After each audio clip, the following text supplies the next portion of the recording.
Good morning and apologies for the slight delay in starting. It's incredibly difficult to get here for 9:30 with the school run in Denmead.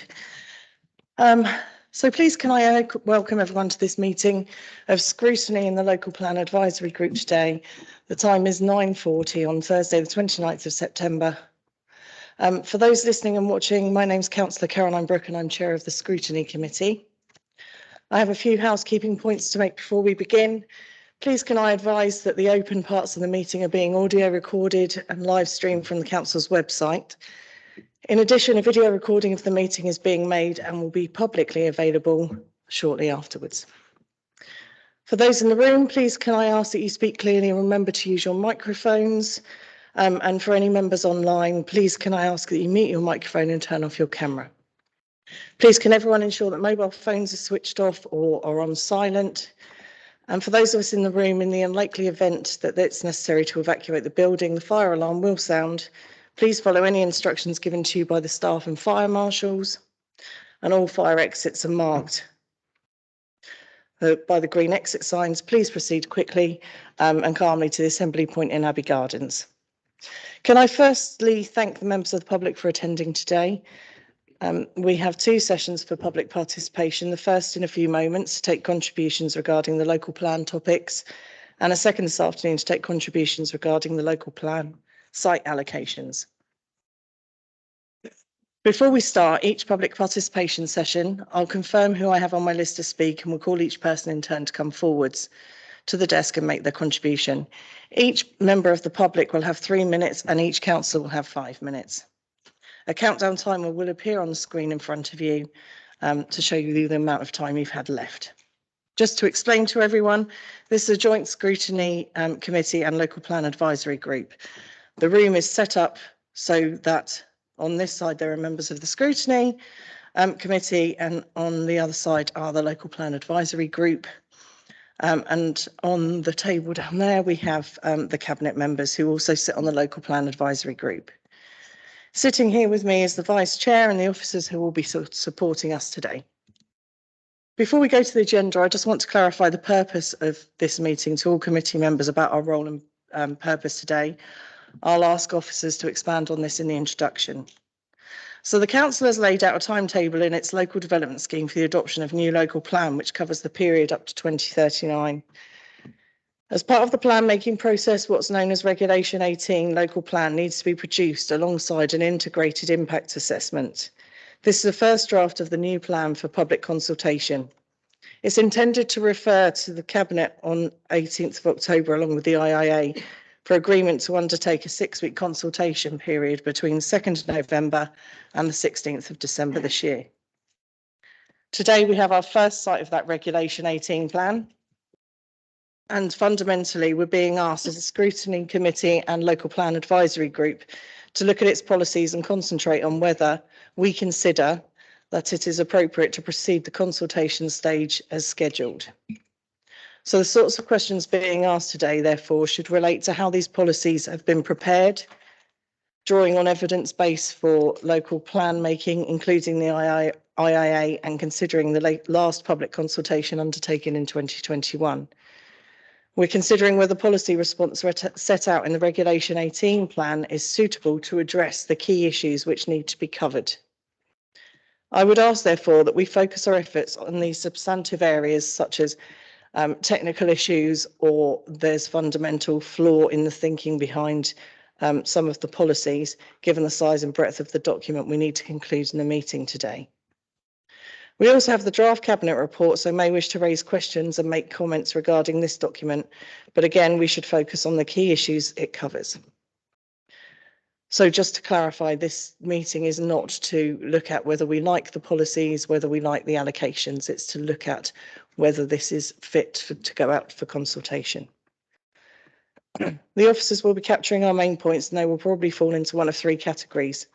Comments that are noted but require no action. Comments that may mean the document will be altered, such as if there's issues with technical details behind the planning, things that have been put forward, and comments that need to be taken away for review before deciding whether adjustments should be made to the plan. The feedback and any recommendations made by the committee today will be reported to Cabinet next month, when agreement will be sought to consult on the final version of the Regulation 18 plan and the IIA. Finally, officers do know there are some typos in the document, some cross-reference that need to be added and so on. If members have any of these to raise, could I ask we pass them on to the officers after the meeting, as it may save some time today and allow us to keep the substantial issues. So turning to the agenda. Apologies and deputy members, Matthew. Morning, Chair. Morning, members. No apologies from committee members today, but just to say, Chair, we are being joined by Councillor Rutter, who's replacing Councillor Becker this morning. Many thanks. Do we have any declarations of interest today?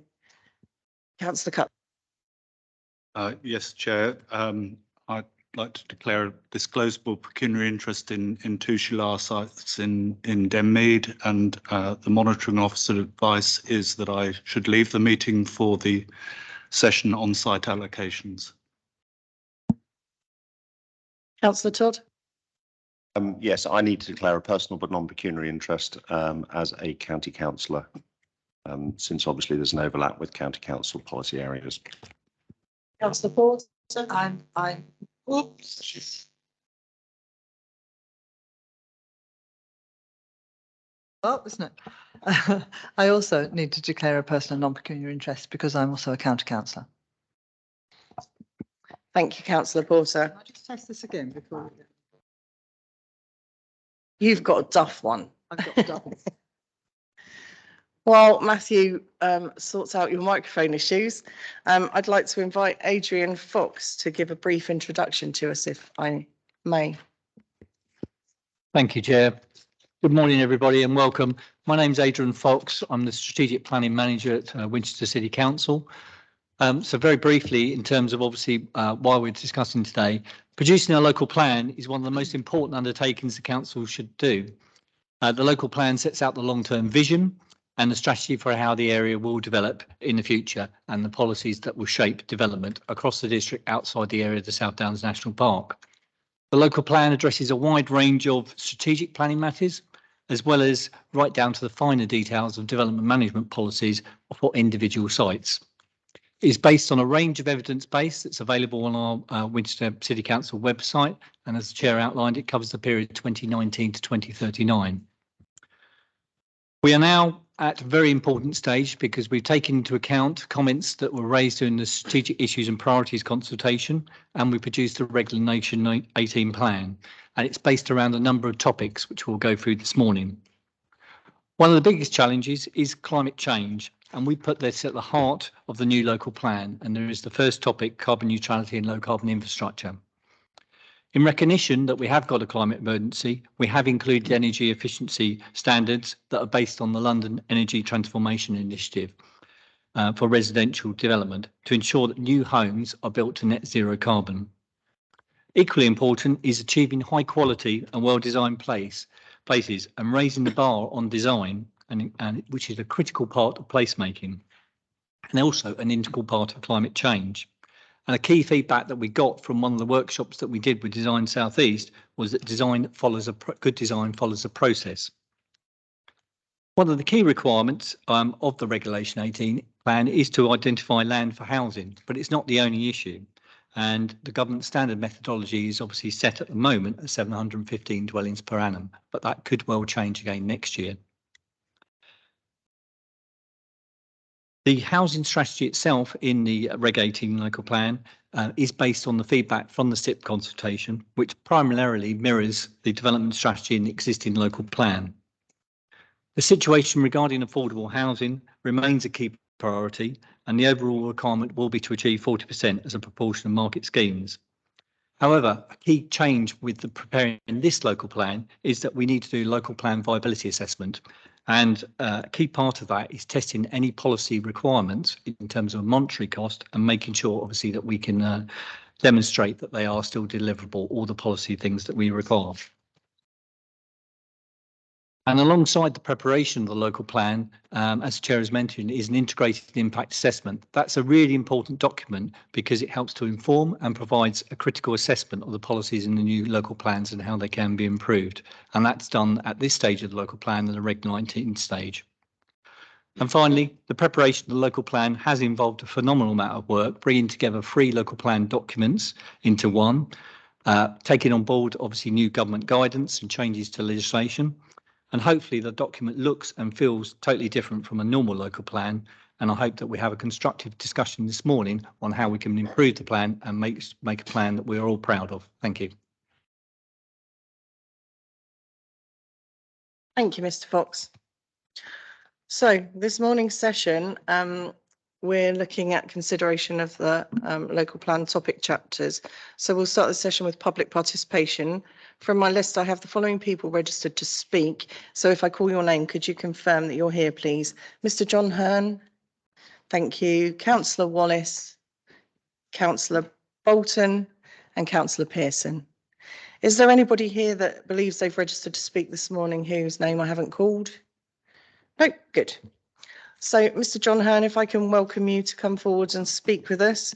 The microphone's activated by pressing the face with the voice.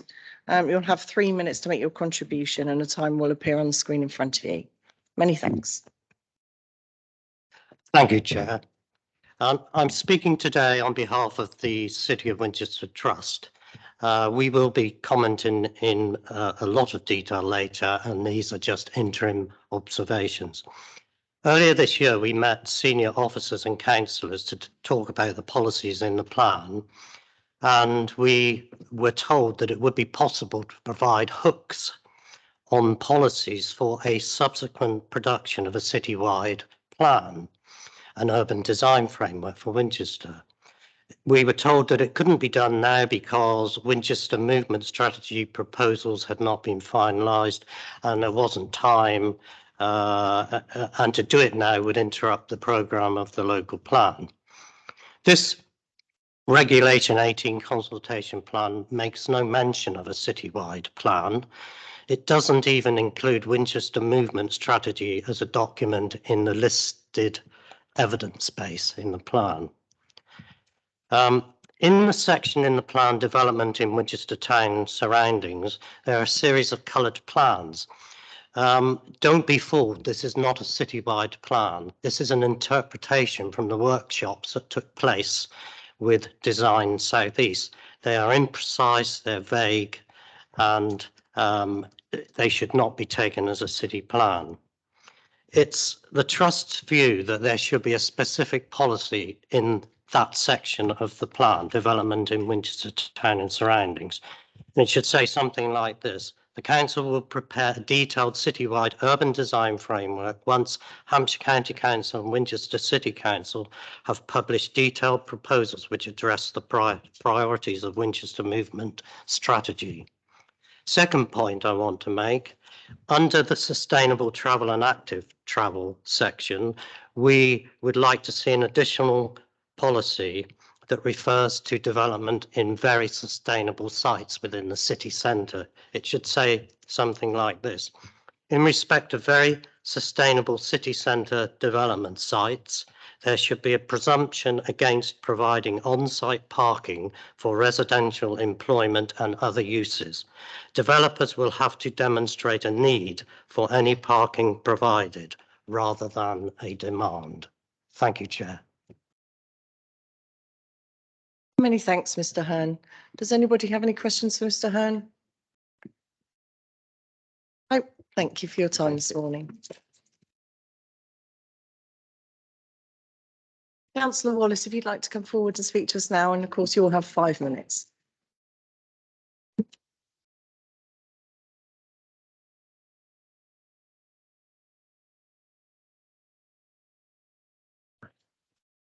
One moment. Chair, I apologise. You asked a question there.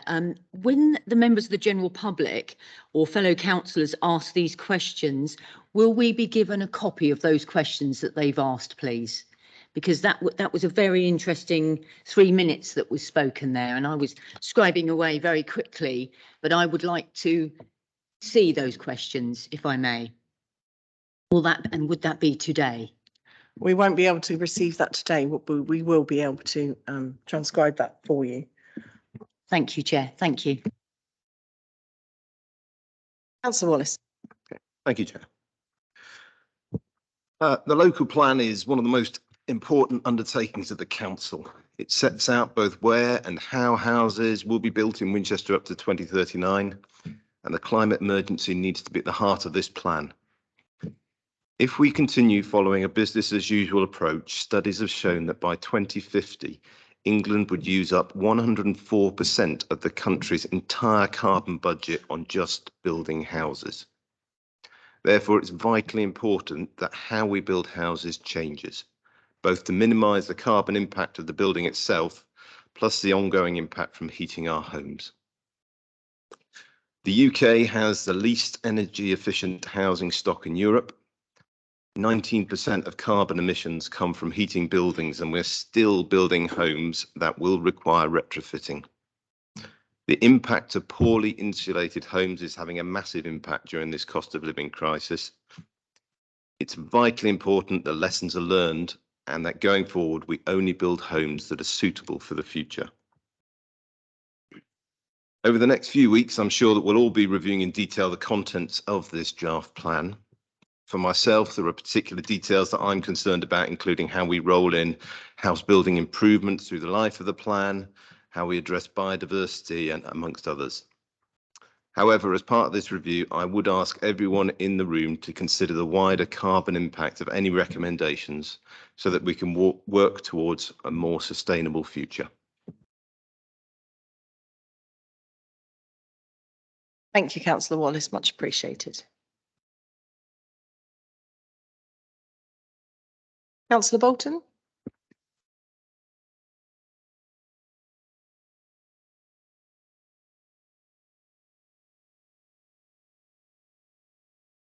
Just for clarification before I start, I have a sort of a Word document that's got these questions on that I'm about to pose that I can let you have in a hard copy or an electronic form afterwards, if that helps. And I've done that so that you know, I'll read it just so that you've got the complete. Many thanks, Councillor When Bolton. you're ready. As we know, 40% of Winchester District planning is governed by the South Downs National Park Authority. In paragraph 7.70 on policy NE8, it is acknowledged that the boundary with the South Downs National Park has the potential to cause adverse impact if this is not considered early in the planning stage. In paragraph 2.18, you reference working collaboratively with local neighbouring authorities such as South Downs National Park to identify and seek to address any strategic cross-boundary matters, and will set these out in a statement of common grounds. However, this will be published after the Reg 18 consultation.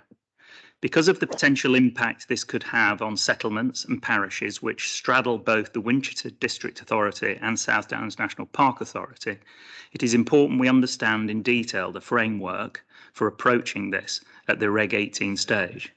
Could this be provided? Number two, the South Downs National Park are at the call for site stage with their parishes, and this doesn't close until the end of this month.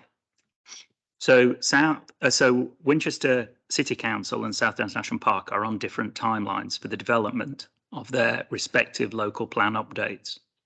Will the statement of common grounds also address this mismatch in coordination, particularly in relation to site allocation?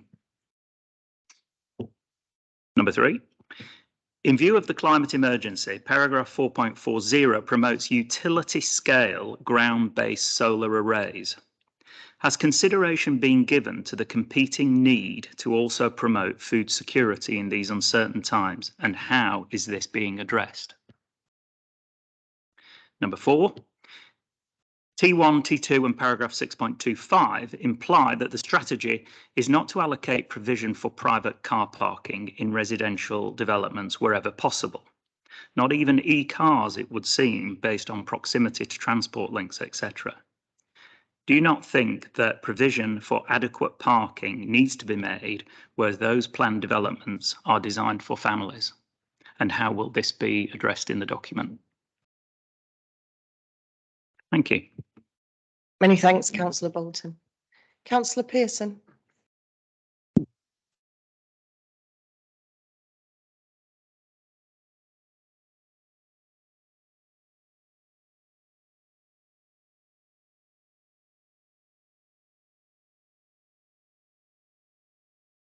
Thank you, Chairman, for allowing us to come and address you.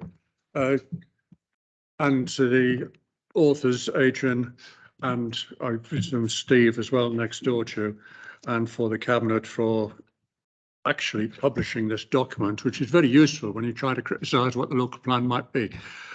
First, I started to look at this from a point of view of how usable is it?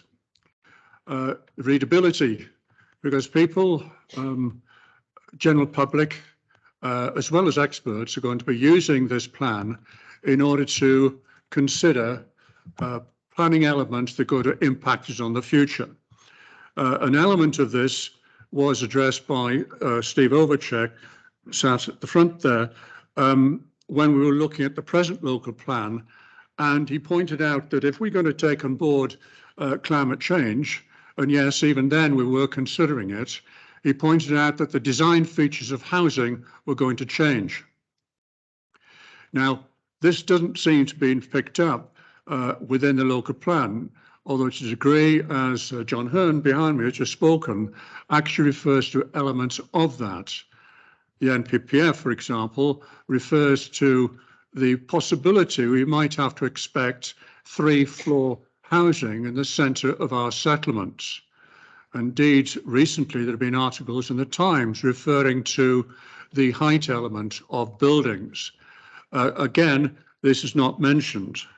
But there are other things in here where there are anomalies which I was hoping that we'll be able to get rid of. You have got rid of some of them. For example, those policies we presently have with perhaps 5 or 6 bullet points. And there's always uncertainty within the planning committee and members of the public of which bullet points are relevant for that particular policy. And they seem to vary, which of course led to confusion between the actual planning officers to us on the planning committee and of course the members of the public, which is not a happy compromise. I'm glad to see, Adrian, that you reduced the number of bullet points in the policies. Indeed, most of the policies don't have bullet points. There's the statement, much more objective, and I welcome that. Thanks very much for it. But there are phrases, for example, in page 40 in CN5, unacceptable impact. Now, what exactly does that mean? That word unacceptable means different things to different people. And it isn't until later in the document you begin to define that element. But early stage in CN, and that is the carbon neutral element, which is one of our lead policies, it really should be up front, if only in the rubric that leads to that policy, and it's not there yet. The other thing that I noticed as I was reading through, and I concentrated only on 2 sections, and that's the carbon neutral one and the biodiversity one, that the countryside seemed to be looked at as a playground for people who lived in towns, forgetting almost completely that the countryside is an industrial area. It's called farming. And farming can be very dangerous for members of the public if they don't follow the remit of the Crow Act. In other words, keep to the footpaths. There should be some relevance to that. It's an important fact. It's not a playground. Yes, it's a place to go and have leisure. I accept that. But there's no relevant, there doesn't seem to be any relevance that the risks that members of the public are. Right, okay. Going on, I think I've got a lot more detail in here, which I will send the question in, but the next 2 things which I want to pick up on, and that is the apparent confusion between nitrogen, nitrates, phosphorus and phosphates. It seems to be interchangeable on this document, and quite frankly, that is completely wrong. That should have been picked up even before it got to this draft stage.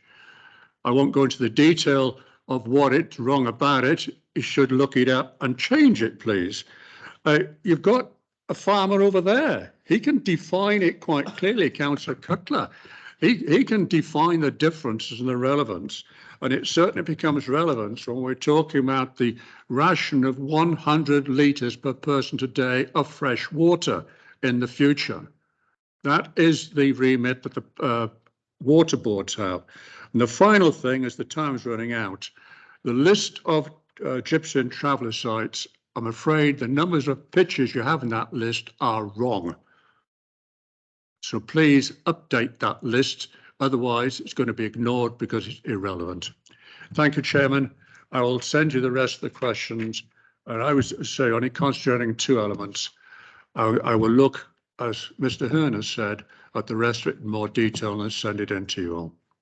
Thank you, Chairman, for allowing me to speak. Thank you, Councillor Pearson. Could you turn off the microphone, please? Yeah, sure. Thank you.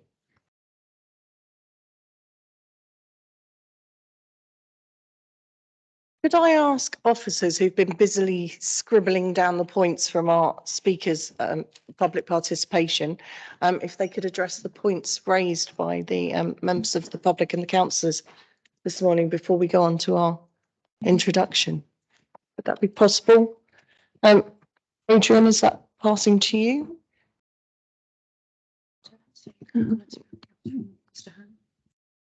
If we can turn to John Hearn's comments first, that would be great. Thank you, Chair.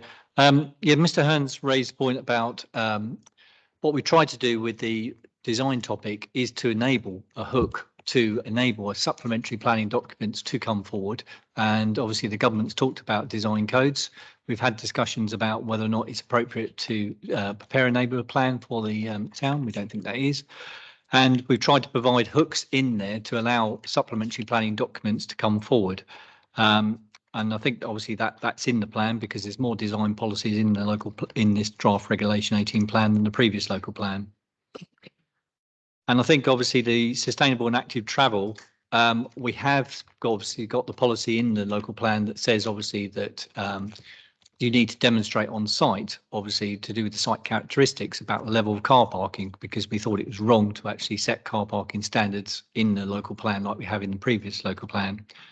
And obviously that's the balance, because obviously the other councillor said about e-mobility cars and things like that. But I think obviously the main thing is it's site by site. We look at it and see whether or not obviously it is appropriate to provide car parking depending on its location. Councillor Horrell. Chair, can I just ask a supplementary to Mr. Fox's point?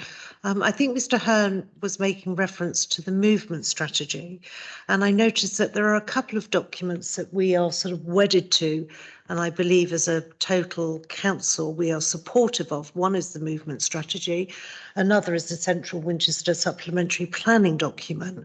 And although they're referenced in this document, they're not formally attached as such as documents that we will roll forward. Is there a reason why that is not the case, or that we are somehow setting them aside, or are they fully integrated in all of the debates that we will be having? I don't know whether there's excuse me, a legislation issue as to why those documents aren't more at the forefront.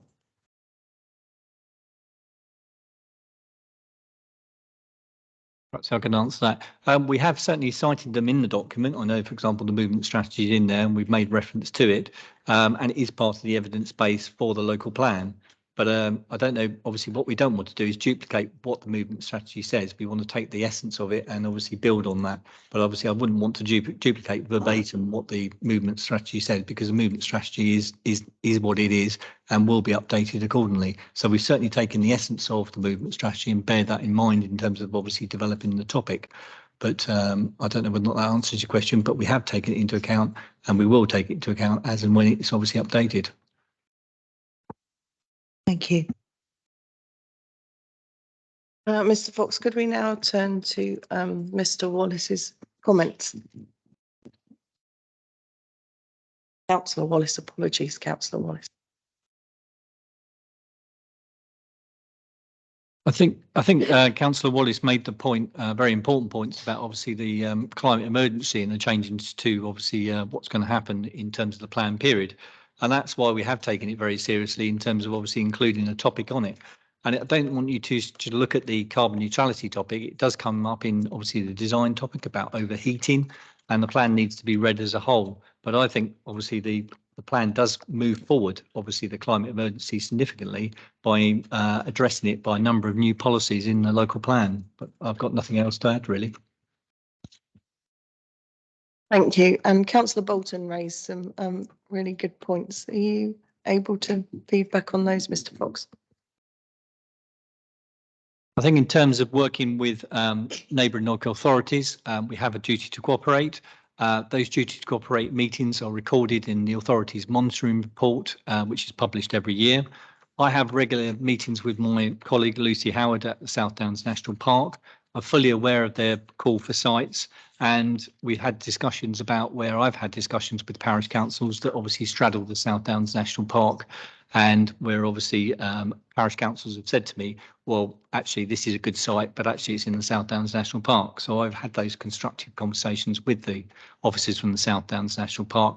Equally, we've shared our allocations that abut the South Downs National Park with our colleagues in South Downs National Park, so that obviously they are fully aware of our allocations and obviously any concerns about those. Thank you, Mr. Fox. And then turning to Councillor Pearson's comments. I think it's a very good point that obviously with the climate emergency, the changing with the climate, the design of buildings will change. And I think that's obviously something that obviously we've got to obviously bear in mind, because construction techniques will change as a result of climate change. And I take on board obviously the point we need to have a look at policy CN5 in terms of obviously whether or not there's a better way of saying obviously what unacceptable impact is. So I thank you for that. And nitrates and phosphates, we'll take on board those comments. So thank you. Many thanks. So just from that section, the key points I have is consider attaching key documents such as movement strategy and Winchester plan, and look at policy CM5.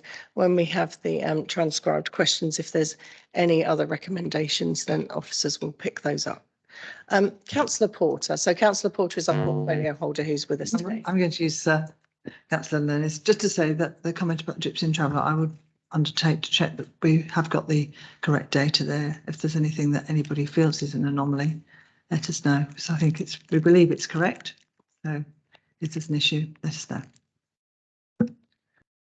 That was quite hard to hear. I did hear it, but I'm aware a couple of people in the room looking where I didn't. I'm just saying that Councillor Pearson also mentioned that Gypsy and Traveller figures were incorrect. I've looked through them, they seem correct, and obviously our officers believe they are. If there's something that anybody feels that is not correct, then let us know so that we can make sure we can check that before it goes to the Cabinet paper. Councillor Pearson, could I ask you to send across a specific one that perhaps you believe is wrong on the Gypsy and Traveller allocations, just for the officers to start with?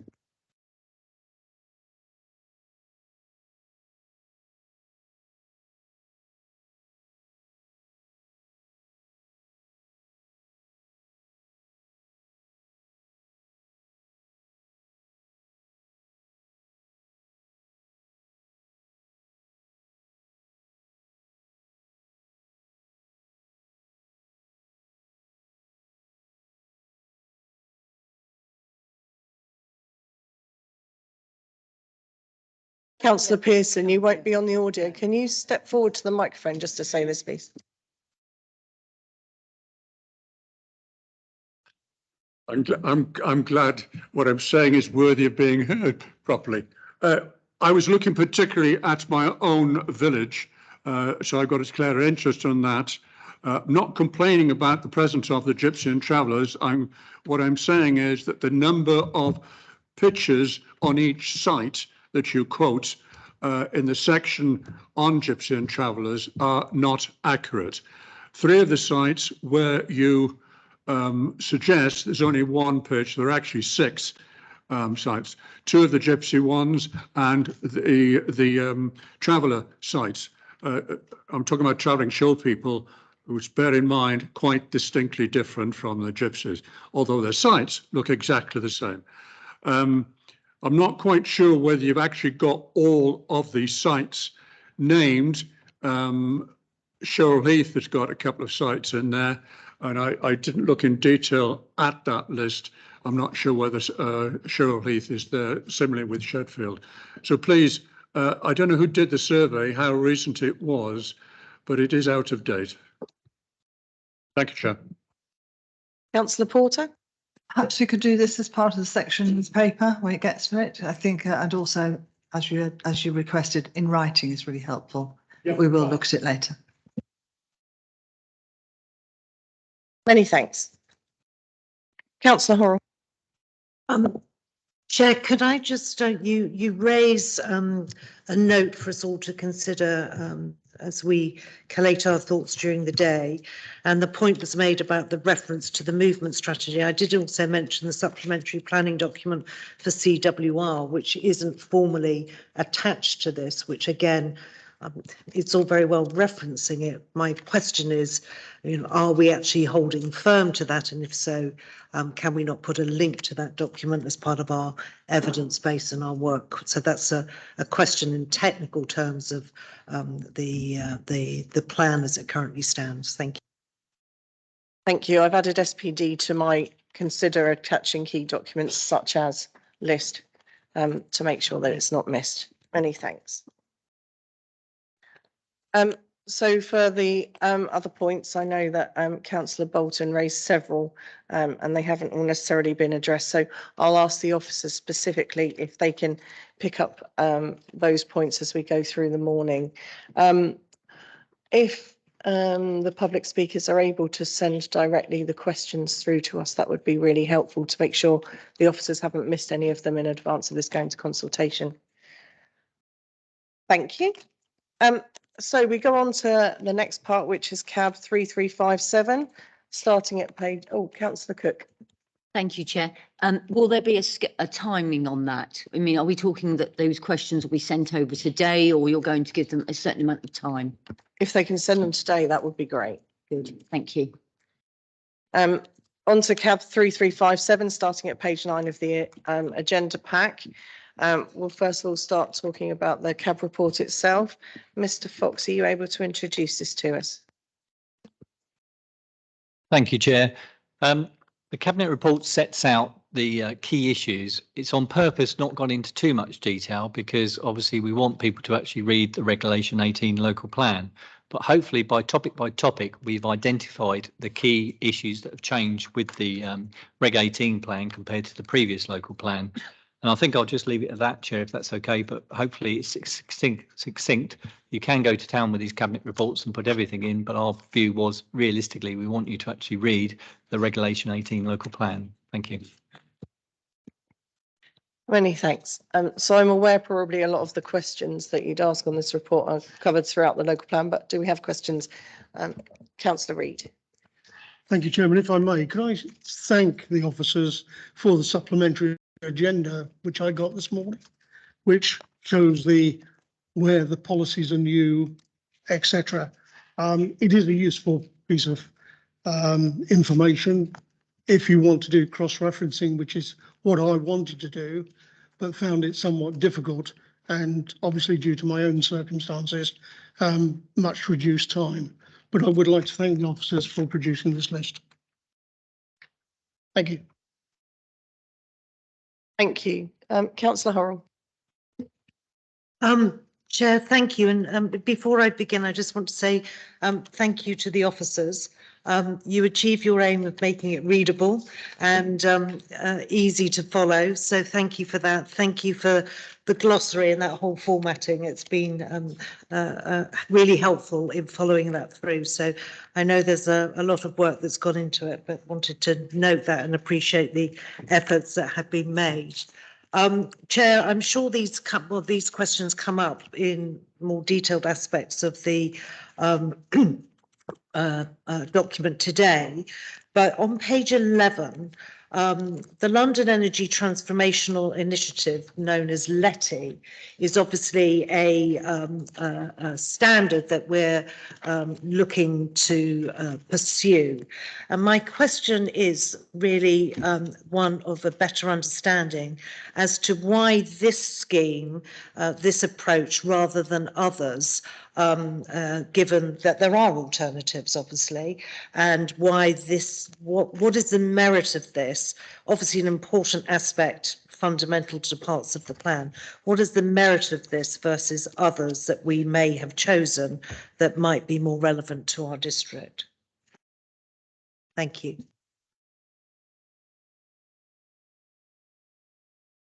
Thank you, Councillor Horrell. We certainly did look at other energy efficiency standards. The benefit of the LETI work is that it's gone through a robust assessment involving not only developers but local authorities over a number of years, and it is an established, recognised standard. And also, it's a really simple to understand way of looking at energy efficiency standards compared to perhaps the future home standards, which looks at percentage reduction, which I think is personally very confusing.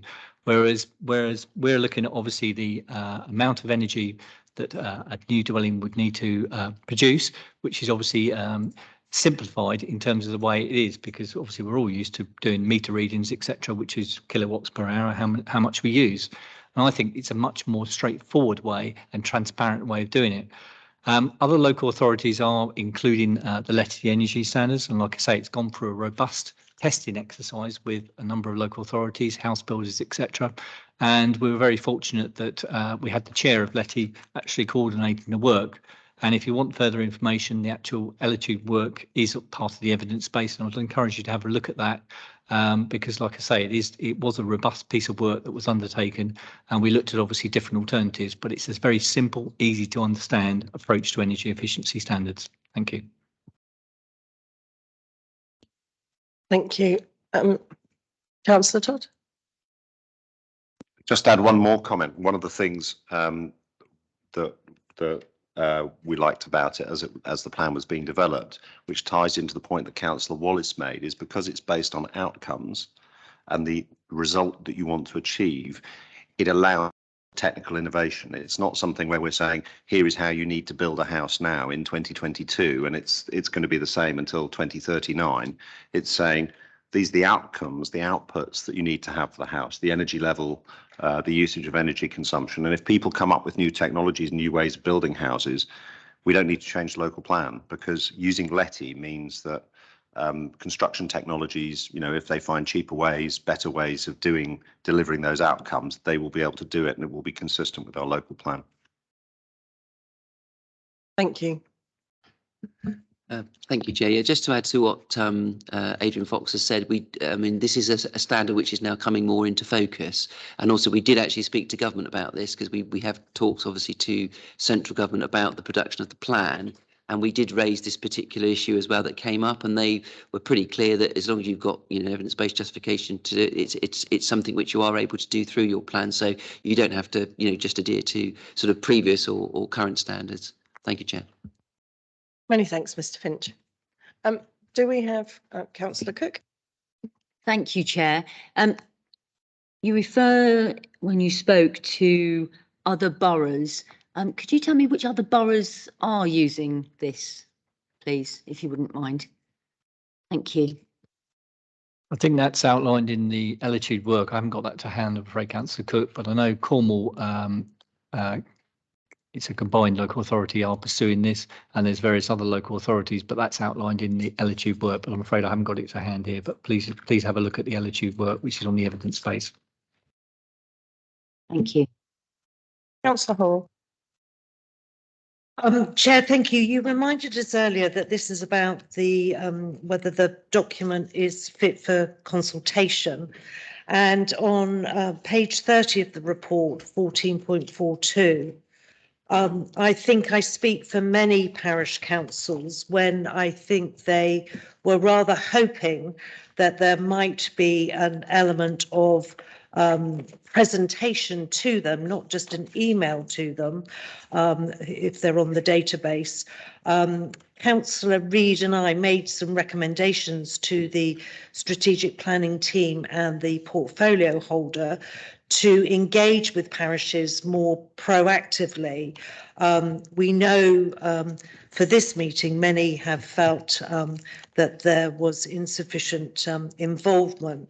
So my question is, could this cabinet report be amended in 14.42 to have a specific action that involves the strategic planning team informing the parish councils about the policies and site-specific items on a proactive and a timescale that allows them to participate in the consultation more formally. Thank you.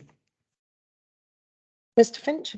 Thank you. Yes, absolutely. I mean, they need to be an integral part of the process, and we very much value the parish council, but nobody knows the areas better than the parish council do. Obviously, ward councils accepted, of course. But I think the point is we have worked up the plan with liaison directly with the parishes and tried to find agreement and consensus where we can. It's not always possible to do that, but we've tried. And in most cases, I think we probably have reached a sort of an agreed position. But what will form part of the consultation that starts on the 2nd of November for a period of 6 weeks, there's a number of things that we can do at that time, which we did, as you will recall, when we did our SIP consultation last year. And we ran a number of events and briefings and specialist sessions, etc. And I think I understand that is the intention to do it again. We will absolutely take on board, Councillor Horrell, what you've said about putting parish councils at the forefront of that. Thank you. Thank you for raising that, Councillor Horrell, because I think that's particularly important. For example, Newlands Parish Council, it came as a real surprise that the housing numbers had gone from 100 to 250 because our planning officers had only spoken to the developer Granger, who of course were chomping at the bit to have 150 extra houses, and the parish were completely in the dark. So I completely concur with that. Councillor Horrell, you had a follow-up. I did. Thank you, Mr. Finch. I think that's really helpful. And I think it would be reassuring to parish and town councils to have that formally amended in the cabinet document so that it is, I know you've said that is the intention, but I think if it were here as a specific action alongside many of the others here, that would be very reassuring. And I hope the administration would be prepared to make that change. Thank you. Councillor Cutler. Thank you, Chair. You won't be surprised that I'm looking at the risk management section of this. I presume it's just a typographical error, but under mitigation with reputation, it just says it will be necessary to and then disappears. I just wonder what the text should say. And my other point is that at item 14.4, it points out that there is a risk of government changing policy, which, you know, given the events of the last week or so, the risk of government changing policy completely blindsiding everybody is quite high. I just wonder why it's not included under the risk management section as well, because it is a big risk. And I just wondered if it might be appropriate to highlight that risk to a greater extent. Did you want to respond to that, Mr. Fox? Yes, I can do. No, it's a very valid point. Thank you. That obviously sometimes it's like walking in quicksand with obviously changes, etc. But no, we can certainly highlight it in the risk section. The one thing I will say is obviously that if obviously something dramatic happens, we'll have to take an assessment at a time. We can't predict what's going to happen. Certainly not now if you look at the news. But yeah, we can certainly make that point in the risk assessment. Thank you. And do you know what the text should say in that box? I haven't got that to hand. Unfortunately, it looks like some formatting's gone astray, but there is some text there, be rest assured. So we'll address that. Councillor Reid. Sorry, Joe, it's just a request that if pages numbers are being quoted, could you do both hard copy and electronic copy because they don't marry up? If we are doing if we're quoting pages of the report, you minus 25 for the local plan. I figured that out because I knew there'd be confusion. There's a difference of 25. So you're going to have to do a bit of maths potentially. Thank you, Councillor Reid. Do we have any other questions on the Cabinet report itself? Councillor Horrell.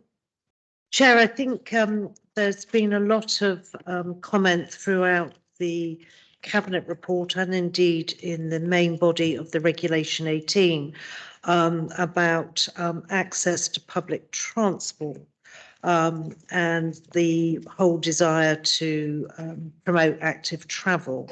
Clearly, though, many of those services are outside of our control as an authority. We're looking to commercial operations, the railways, the bus companies, the county.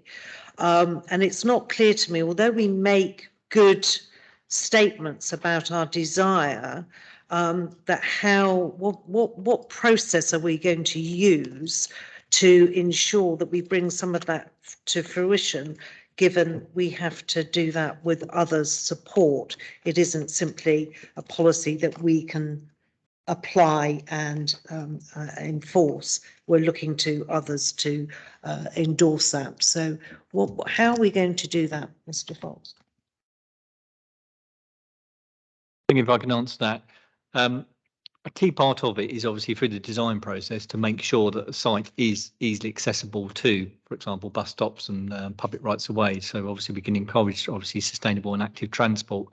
And then obviously it's working in partnership with obviously our operations such as Stagecoach, etc., and making sure obviously we bring them with us on obviously this journey. And obviously there will be a consultee as part of this local plan Regulation 18 exercise. So I think it's a collaborative thing. Appreciate that obviously it's not all within our control, but it's basically working in partnership with them to obviously make it. And the main thing is trying to design it in at the start so that people, when they move into a property, obviously go to those sustainable active transport modes rather than jumping in their cars. And that's part of the design process.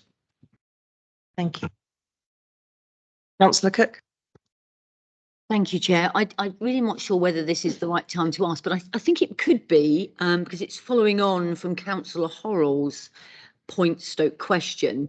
So how can the local plan be amended to fund improvements to travel arrangements for the rural areas? Because I see a local plan, it should incorporate the district. I don't want it to be a town centre first approach, if you see what I mean. So it's really about funding improvements and talking to companies and having a meaningful conversation with the fellow stakeholders. Thank you. So if it is the right time, thank you. One moment, Councillor Porter wanted to go. Yeah, thank you. That's why it states in the local plan that we want to do these things and we want that achievement at the end of the day. That's the outcome we want. Because if we don't have it in the local plan, it's just a chat with something like a bus company or whatever. Whereas if it's actually in our local plan, we can ask that happens. Because it's in the local plan, we can make sure developments have those links because they're in the local plan. It's the other way around. It's not let's ask them and see if we can get it in. It's we want it. Now tell us, developer, how you're going to deliver it for that site. I think it may then, Chair, go back to my comment of having the meaningful conversation. And I appreciate that it may be written in a plan, but it's following it through. Thank you. I think Mr. Finch wants to say something, but the follow through is that planning applications, particularly larger ones that don't do it, get refused and they can't build it. That's why you write it in policy. You know, as an example, the Kings Barton development has an awful lot written in terms of funding for buses, in terms of provision of bus facilities, park and ride facilities, cycle infrastructure. And if we don't have those policies written into our plan, then we can't demand it. And that's why we're putting it in this way. But I think Mr. Finch had a comment. Mr. Finch? Thank you. Yeah, that's correct. I mean, there's two ways of doing this. I mean, the first one is obviously to make sure the policy reflects those requirements. Councillor Cook, so you're right. And as Councillor Todd explained, certainly for larger developments, they will be an integral part of delivering that, and they will have to fund that. But the other thing I was just going to mention actually is, of course, we also have community infrastructure levy. And what we've also been doing quite significantly, as you know, from your own ward, Councillor Cook, and across Wickham and various other places that we've done it, we have awarded funding to improve infrastructure, which is funded by those developer contributions through SEAL. So even where a development specifically doesn't deliver infrastructure, there are other mechanisms to do that, and we've invested quite a lot of money, through community schemes, and I know we've improved some linkages, etc., within Colton Common. We've improved play areas in places like Wickham, and obviously some of the money went into the leisure park at Bar End. So just something additional to what can be delivered directly through the planning permission and policies. Thank you, Chair. Thank you, Mr. Finch. Councillor Cook. So we have a local plan. It's called interpretation, and that is why it is so important to have the policies written so that they are not interpreted differently. How I may read something and how maybe a planning officer or a developer may read it should not happen. It should be black and white, very clear and very precise, not to be interpreted in any other way. Thank you. Thank you, Councillor Cook. Councillor Reid. Thank you, Chair. It's throughout my comments that I was going to make, the car parking element is terribly important. As already stated, Winchester Town is the only one that's got a fully integrated system. The villages don't have that. Some villages have what I call a skeleton system, which finishes at 5 o'clock in my own parish. So in order to get home from work or to go to work, you need a vehicle. And I think the fear is that if you start looking at it, that they're going to reduce the number of parking spaces as development is built out in these type of areas.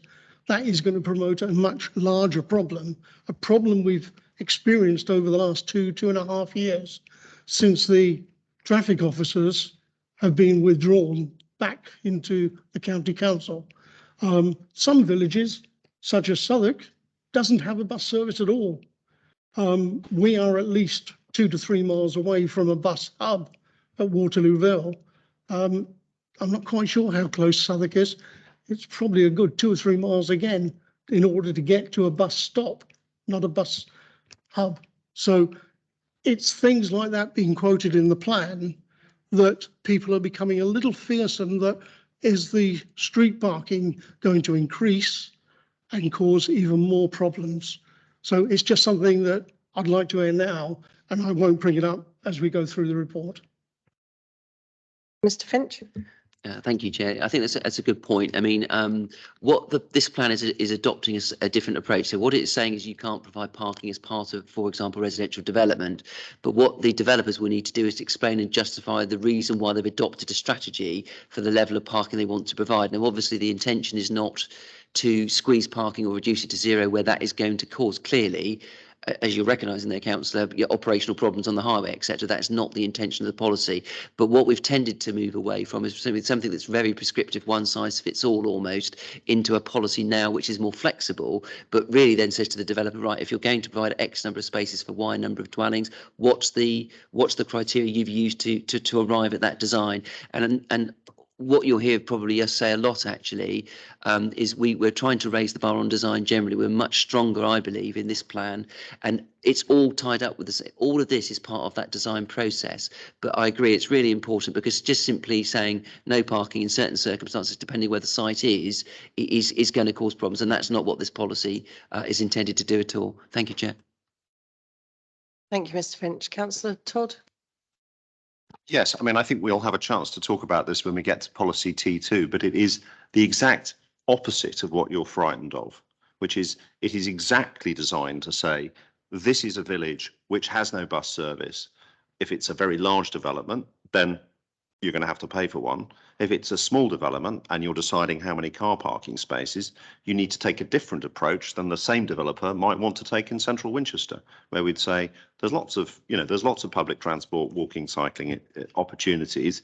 You need to design your buildings accordingly. And that's the purpose of moving away from a kind of one size fits all, it's this size of house has this number of parking spaces, towards a system that says, do what's right in Denmead, do what's right in Southwark, based on the situation there, based on the transport links there, and do what's right in central Winchester, do what's right in suburban Winchester, do what's right wherever it happens to be. That's the purpose of that policy, and I hope we can scrutinise that when we get to that later in the meeting. But it is to exactly address the point that you've made, that it's been written in the way that it has.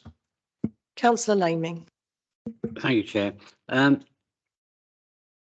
Parking is a fundamental concern to a lot of people because some people need their cars for work. Also, have we taken into account the change in technology that's coming, where you need your car charging from the house, and also the house to be able to draw power from the car, which is another point. And I am concerned, particularly for our residents, where we don't have a good bus service because Stagecoach refused to put in a regular good service in certain parts of the area. Would anybody like to respond to that? Councillor Paul. The conversation about EV charging is already in the policy about good design of the properties. And also we've been looking at, and I think it includes it, about the principle of a shared car. Many people use one to get to work, but have another one that they use occasionally. So the opportunity for pool cars is very interesting, and a green car system would be very interesting. But I just raise that again is all in the design, a good design. So it is there already. I prefer we drop parking and come back to it at the point when we discuss it in the policies, because we're just talking about CAB report at the moment. Councillor Cutler. Yeah, just in the light of that conversation, though, under 1419, the very last sentence says it may not be possible to completely rule out the use of the private car in certain areas. I think in the light of this conversation, it might be better to say it will not be possible to completely rule out the use of car in certain areas, because there are certain areas where you will never rule out the use of car. I quite understand your, the absolute necessity to promote sustainable transport.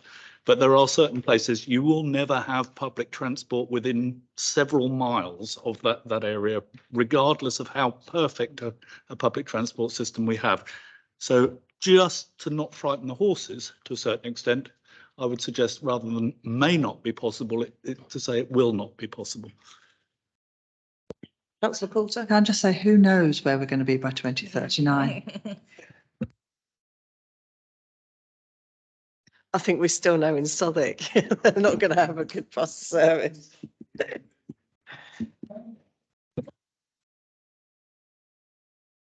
we have any more questions on the Cabinet report? Councillor Horrell.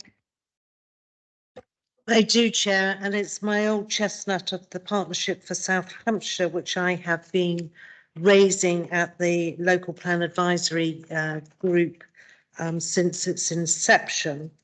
And my challenge to this report is that we understand the duty to cooperate, but at no point did we agree that we would definitely make a provision for incremental houses. We said we would discuss it, but we did not provide a number to LPAG. We're already building over 14,000 houses, and my question is, why would we add a further 10%, 1450 homes to our list to provide for other districts when that number is significantly larger than fellow districts locally who have chosen also to put some numbers into their plan? It is not clear to me where the decision came for providing homes over and above the discussion that we've had about cooperating, and why 1450, a very significant number that we are being asked to find. I'd like clarification, please, and also to question whether the 1450 could be amended in this report. Thank you. Mr. Finch. Yes, thank you, Chair. It's a very, very good question to ask, actually. I mean, we could have literally just flatlined it and said, well, you know, the standard method gives us a figure and we accommodate that figure. The risk around that is that there are several risks, actually. The first risk is the fact that, as Adrian Fox explained earlier, we have to update the standard method figure. At the moment, it stands at 715 a year. It's unlikely to go down. It could easily go up. And we generally calculate, I think it's in sort of early spring or whatever, we get that figure and we put the figure, the data through the formula, it comes up with a figure. That figure could also change, of course, if the government decided to, as they did once before, but then they decided not to implement that. So we ended up with the figure we've got. And that's the first reason. So we could expect there could be growth. The second reason is, you're absolutely right, we have a duty to cooperate. It's not a duty to agree. You've heard me say that many times, but it's important to repeat it because it's true.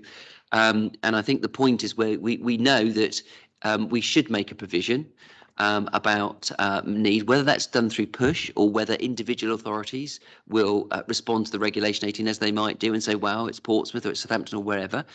So I think it's prudent to make an allowance for that. The other thing actually that could happen is, and we hope it doesn't because we think we've got it right, but if for whatever reason some of the sites that we've selected for development fall away because there is a change in land ownership or a owner decides that they don't want to put that site forward anymore, then again, the problem is if you don't make any allowance, any what we've called a headroom or a buffer, is that it causes problems when you move to the next stage of the plan, because starting then to find lots of new sites or whatever to accommodate any of those needs, which could see a growth in those housing numbers I've mentioned, could cause a real procedural issue. So what we're trying to do is find a balance between not over providing, although the government wouldn't probably stop us from doing that. You know, they're not going to take us up because you've got too many. They probably quite like that approach in any event, but we've not done that. So I think it's a case of trying to make sure we built in the headroom to give us the flexibility should we need it at the next stage, because we won't fix that our own number until the next stage, Regulation 19, and by that point that's getting towards public examination. So that's what we've done. And it's a figure. There's no sign, you know, we can't give you, it's because we've done X, Y, Z, and that produces 1,450. It isn't that specific. What we would say is, and obviously we're aware that Fareham have gone through a local plan inquiry fairly recently. They took a figure of 900. So we've taken all these things into account, and it's a figure we think we can accommodate in a sustainable and suitable way for the district as well. So we're not overburdening it, and it just gives us that little bit of flexibility should we need that in the next 12 months or so. Thank you, Chair. Chair, could I just ask Mr. Finch then to help me to understand the 1450 is our buffer, if we use that word, which I think is fair. Of that, are you indicating that 900 is put aside for push and therefore you've got 550 for others, or how is that? Well, I'm just asking the question, if I may. How is that split so that we're all absolutely clear about what we're intending and where the headroom actually exists? Thank you. No, that's absolutely fine. Yeah, we have not agreed any number through push or any of our other neighbouring authorities. So that number is there, as I said, for those sort of three primary reasons I've explained. So no, we've not necessarily carved that figure up between sites that may drop out because an owner changes their mind or comes under pressure to drop a site, or there's a reason why it can't be brought forward, or there is a request from neighbouring authorities, either individually or collaboratively through push. So it's not 900 for this. The reason I mentioned 900 was I think that was the figure that Fareham happened to use. And I think, and I'm looking now to my learned colleagues in front of me, that I think that was effectively accepted by that inspector that dealt with the Fareham plan, although I think there was some caveats attached to that. So I think it would not be sensible not to make it, but I wouldn't want to then say you divide that figure by 3 or whatever. Thank you, Chair. Councillor Cutler. Yes, I mean, I'd just like to make the point that I think it's really important that we have that headroom in there. That's a form of risk management again. I come back to risk management. It is crucially important that this plan is sound. And when push bandy around figures that vary between 15 and 20,000 shortfall across the whole district, it will be very difficult to get a plan through as sound and that you've worked on the duty to cooperate without taking some. And it's a risk. It's sensible to have that in there as a buffer, and I would support the maintenance of it in there without it being clearly defined at this stage. Councillor Todd. Yeah, I think the way to look at it is as a question of risk management, and the problem is that the risks we face in either direction are disproportionate. So if we have a local plan that doesn't have enough in it because, for example, the government number changes, or because a big site allocation drops out, because, for example, I don't know, the military decides that they're going to reorganise how they use their land, and that has an implication in Southwark or north of Winchester,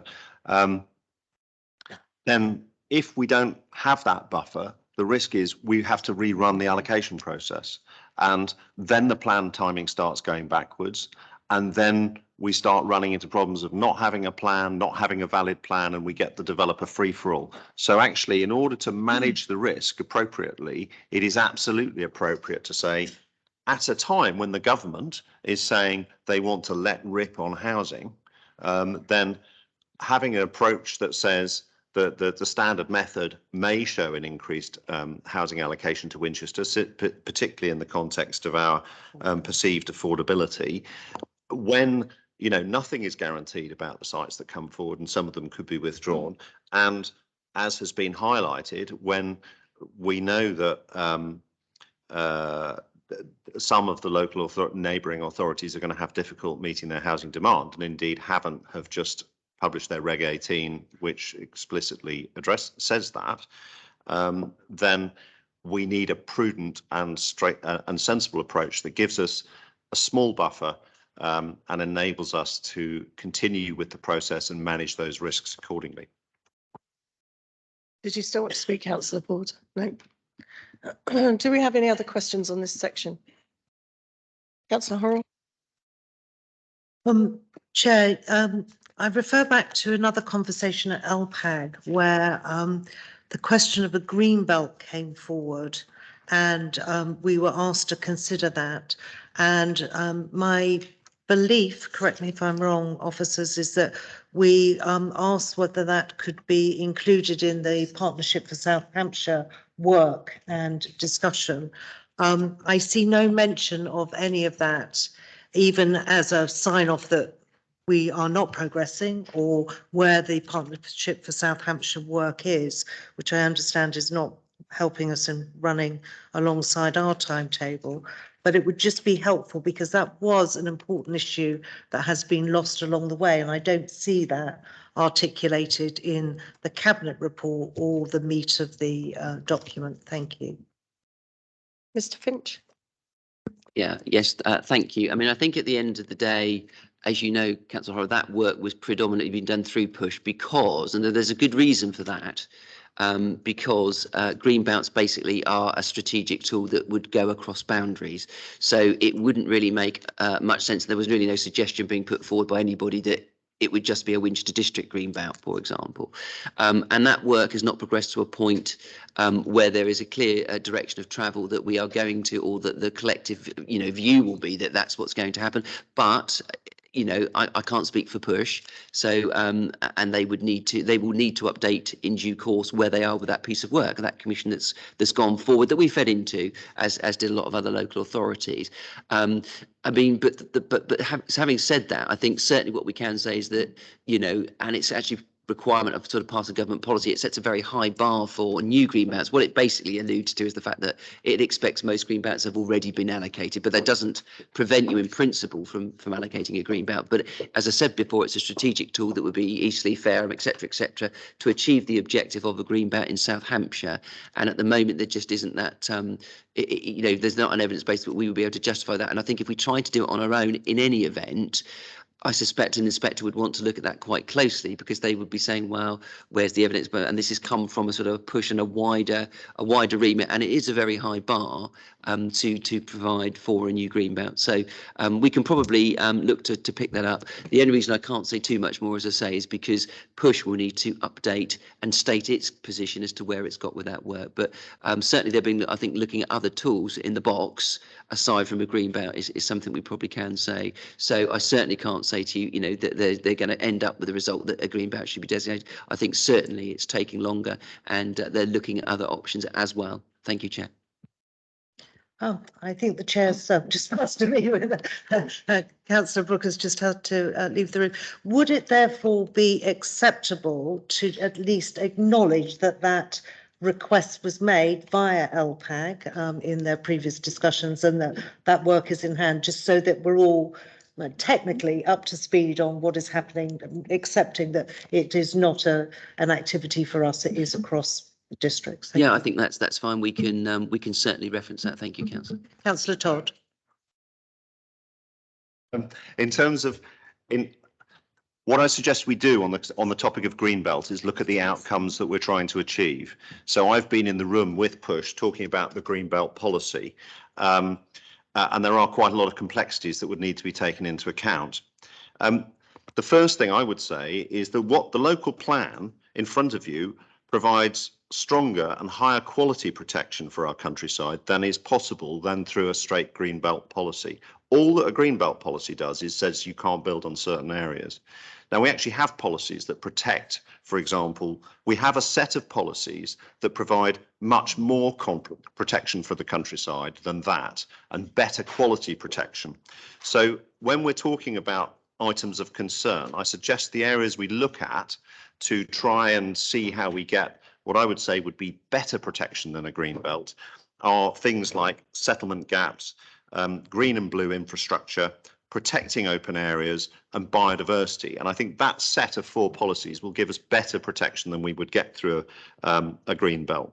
There are also important logistical questions and defining settlement boundaries as well, making sure that they're in the right place and that we have enough supply within those settlement boundaries and within the areas that we've allocated in order to protect ourselves.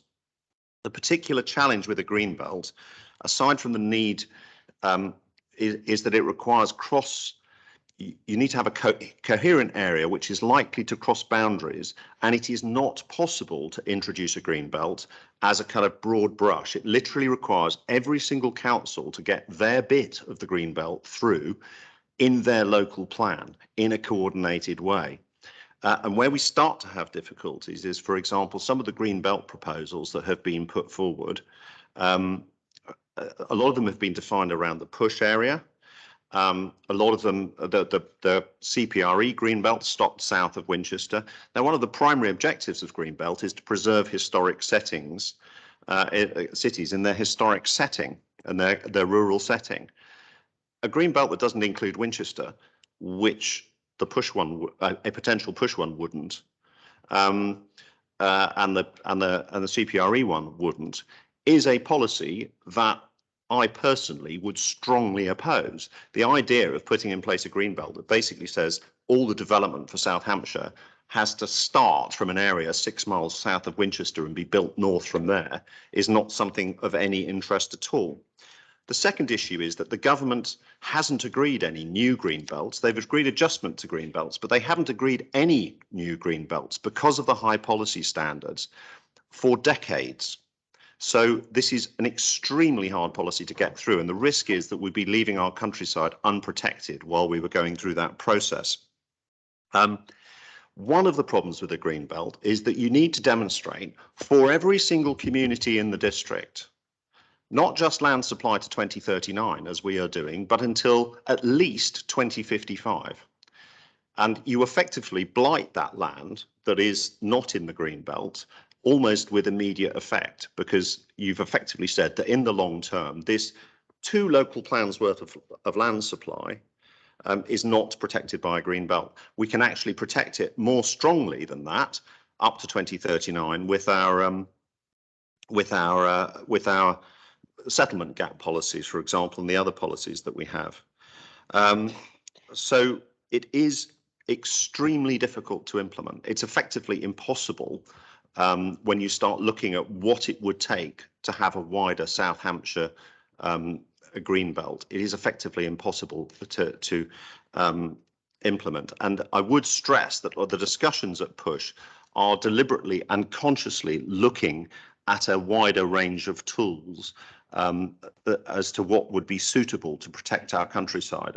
And while I can't tell you what the outcome of those discussions are at Push, I am pleased to see that what have been highlighted as the best available effective tools, green and blue infrastructure plans, settlement gaps, policies to protect open space and biodiversity are in our plan. And I'm confident that we actually effectively are getting not only protection that is also more pragmatic than a theoretical green belt, but actually stronger and more effective and delivering more of the policy outcomes that we would want.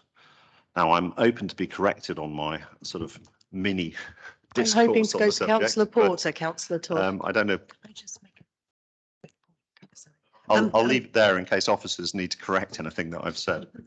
Councillor Todd, I take on board everything you've said. My point was a technical one, that LPAC had asked for this piece of work to be followed up. It's disappeared in the system.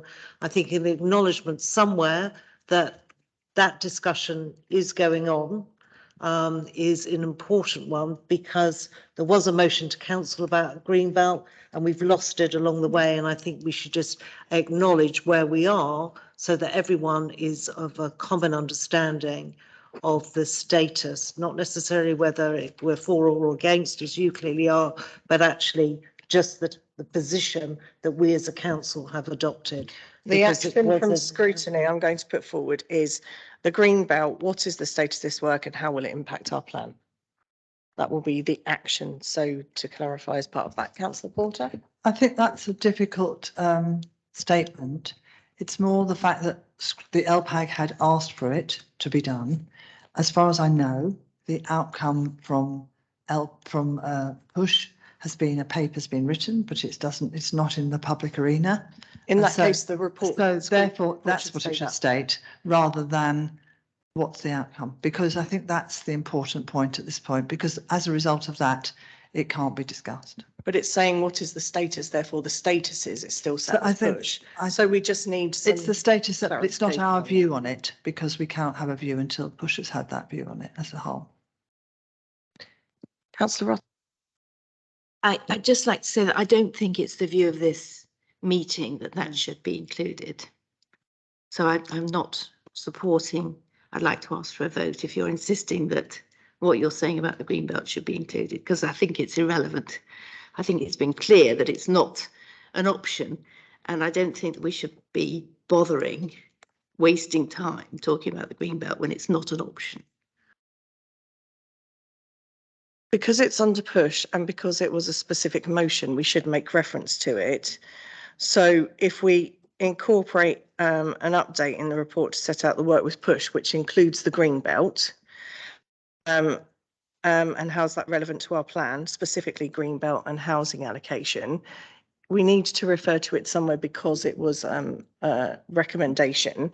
So to completely ignore it as part of our plan wouldn't be correct, but I understand that we shouldn't over embellish this. However, if Push are doing the work, we should at least make reference to that is happening. And so therefore this is the current status. Councillor Krask, I believe you had a question. Yeah, thank you, Chair. It's more an educational question, I think. There seems to be a number of variables that impact housing. There's Push, Greenbelt, government targets, sites might get pulled. We've got a buffer. There's a question for me, is that buffer big enough? And if it's not, how and when can new sites get added? Mr. Finch.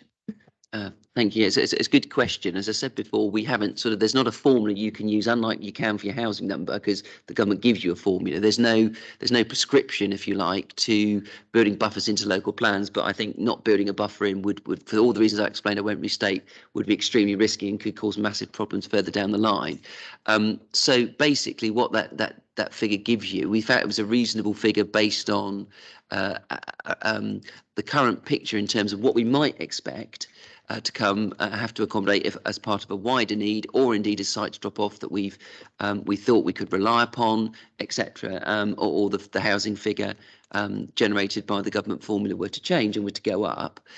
So it really just gives you that element of flexibility, and what it means is that if circumstances do change, you don't have to go back. However, if you're also asking, well, what if there was a major shift, if there was a really substantial shift, or we needed to adjust a plan for unforeseen circumstances, then what we would do is probably need to look at a bespoke consultation just on that change. So in other words, before you get from this stage to the next stage, Regulation 19, if something really, really significant were to change, for example, we had to find an allocation that was for whatever reason, was a standalone big allocation, whether it be in the district, then probably the way to tackle that is to do it through a bespoke consultation. So it would still be democratic, it would still be consulted upon, but it wouldn't have been consulted at this stage because at this point we didn't know we needed it. So there are ways of doing it. It may have implications time-wise. We'd have to try to make sure that we could do it within the timetable we've set ourselves. But as you say, somebody once said, was it apologies, circumstances, events,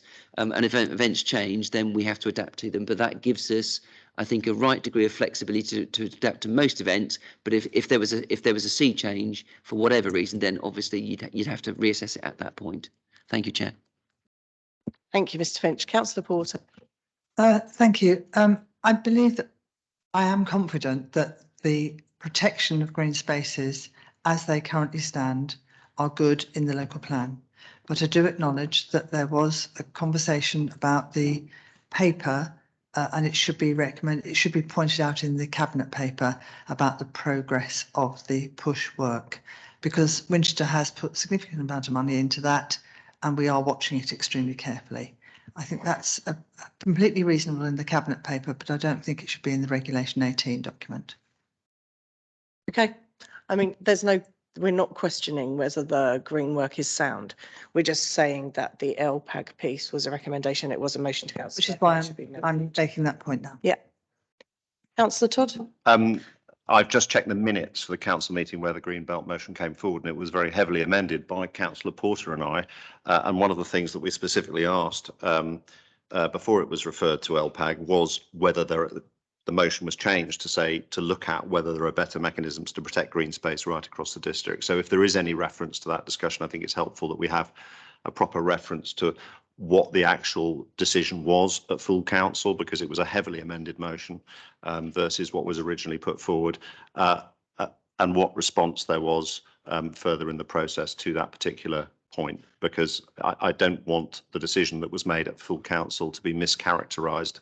I want to make sure that it reflects what was actually decided and the motion and the amendment that Councillor Porter proposed and that I seconded. Thank you, Councillor Todd. That's useful. But this isn't asking you to do all the work on Greenbelt. It's just asking for reference to where it is. I'm really aware that we're still on the Cabinet report. We've got 8 separate categories to go through during the rest of the morning. Are there any other questions on the Cabinet report that don't specifically relate to the policy piece that we have upcoming? Any debate? No. I shall. Councillor Reid. You may be going to say what I'm going to ask for, a comfort break. That's exactly what I was going to say. I'm going to give everybody 10 minutes to stretch their legs before we go into the main body of the report. So if I can, you're going to have 8 minutes instead of 10. If I can have everybody back at 11:15 to reconvene. Thank you.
That's my formal way of saying it. Enough now.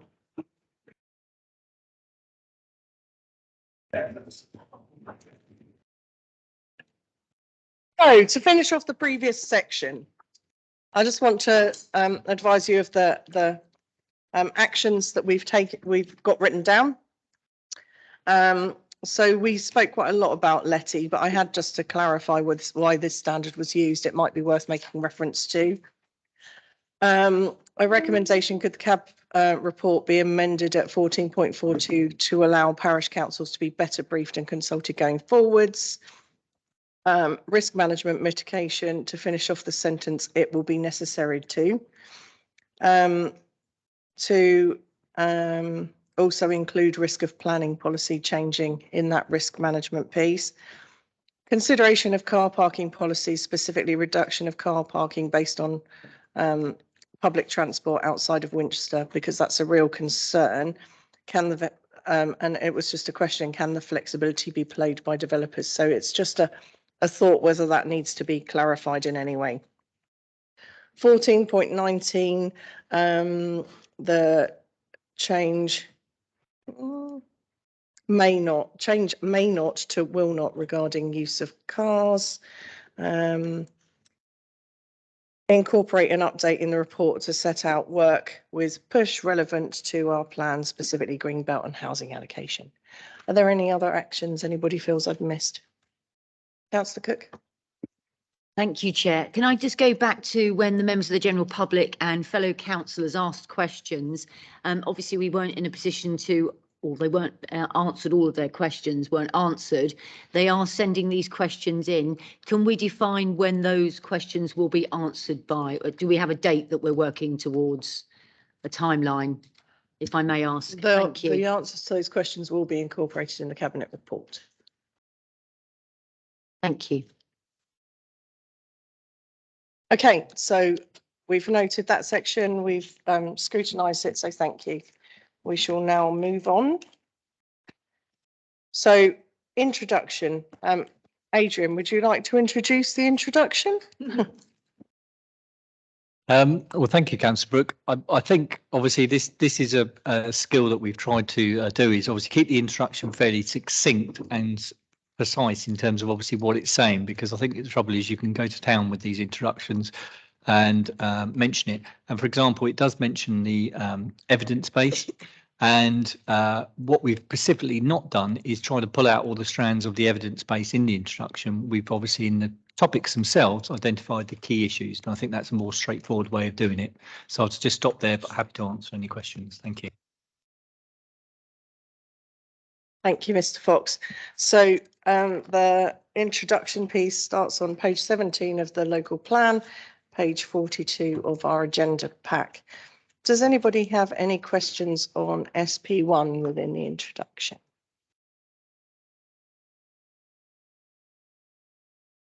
No. SP2 within the introduction?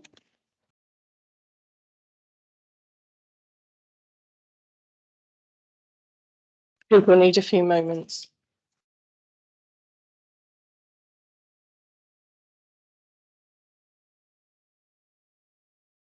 On SP3 within the introduction, Councillor Horrell. Sorry, Chair, you went on to a little further, because I'm back in the introduction on page 48 of our pack, page 7 of the actual report, and this is I think where we would naturally, and I was just discussing whilst we were in the break with Mr. Fox, put the movement strategy, if everyone is agreed, because that is a reference doc, a piece of information and that part of the evidence base, and that is a really important piece of the puzzle. Okay, no problem. Apologies. Did you have a question?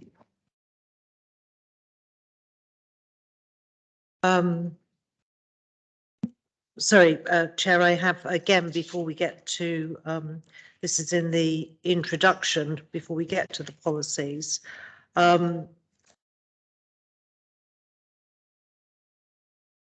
Can I ask, the minimum requirement in 215 for affordable housing has had to be reduced for brownfield sites. Now, I know we've obviously run the numbers through the system. Would you prefer that this gets picked up in Homes for All, or is this worth Jackie saying yes? So should we do that when we get to that section, if that's acceptable to everyone? That's a question. Okay, thank you.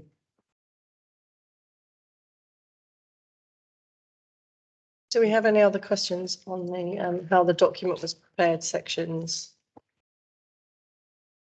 Just one, Chair. I've marked off on SP2 and SP3 about public transport, but I presume that can now be covered under sustainable transport T2. Councillor Porter.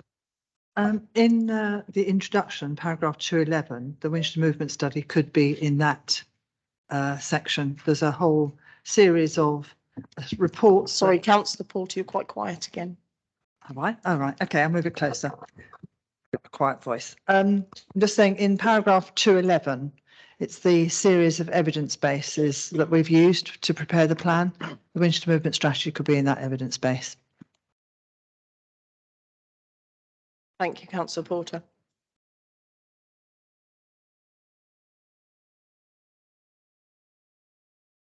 So are there any other questions on the introduction that aren't covered by policies later on? Councillor Horrell. Chair, I don't know again where we want to take this. So I have a question on 3.1, which is about the South Downs National Park. I'm not sure we all addressed Councillor Bolton's questions about how that is going to work. Do you want to take those here or elsewhere in the report? I'm happy to take that here. Mr. Fox, there was a question from Councillor Bolton. I'm not sure if you noted it down. It said how we're at different stages with South Downs National Park and how will that work in practice? Thank you, Chair. I think that's inevitable in terms of obviously the way that local plan preparation goes on. But like I say, the main thing is that we are entering into duty to cooperate conversations with the South Downs National Park, because obviously clearly it's a significant part of the district. I think the question was about the statement of common grounds. They are prepared before the Regulation 19 local plan. We've already discussed the broad kind of framework with the South Downs National Park about the issues that need to be covered. But like I say, they would be published before the Regulation 19 plan, and that's the procedure that we need to follow. But like I say, we've already had some preliminary discussions with my counterparts over there. And obviously, particularly regarding the housing number, which obviously is in the Homes for All topics, we've discussed that and agreed and exchanged correspondence regarding that. Thank you. Thank you. Is that okay, Councillor Horrell?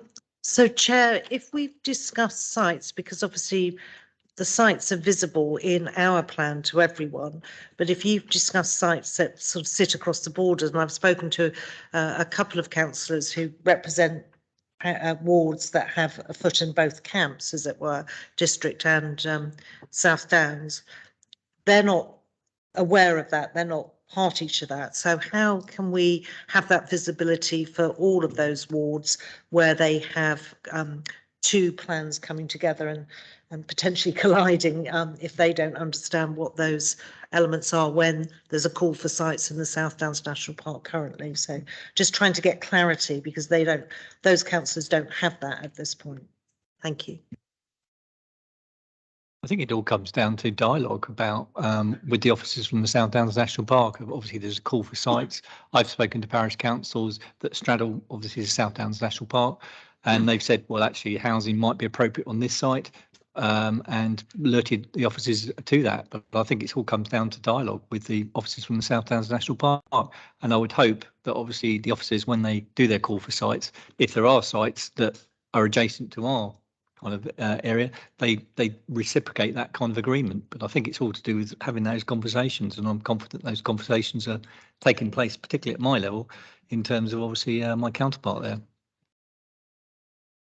Chair, can I just to the best of my knowledge and talking to some of the councillors, and not all on my team, who say that that dialogue with South Downs National Park is not happening with them as ward councillors.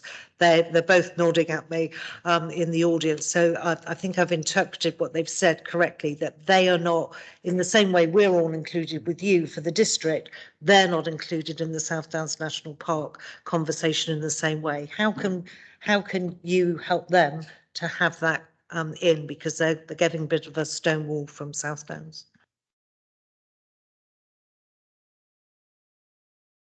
Mr. Finch?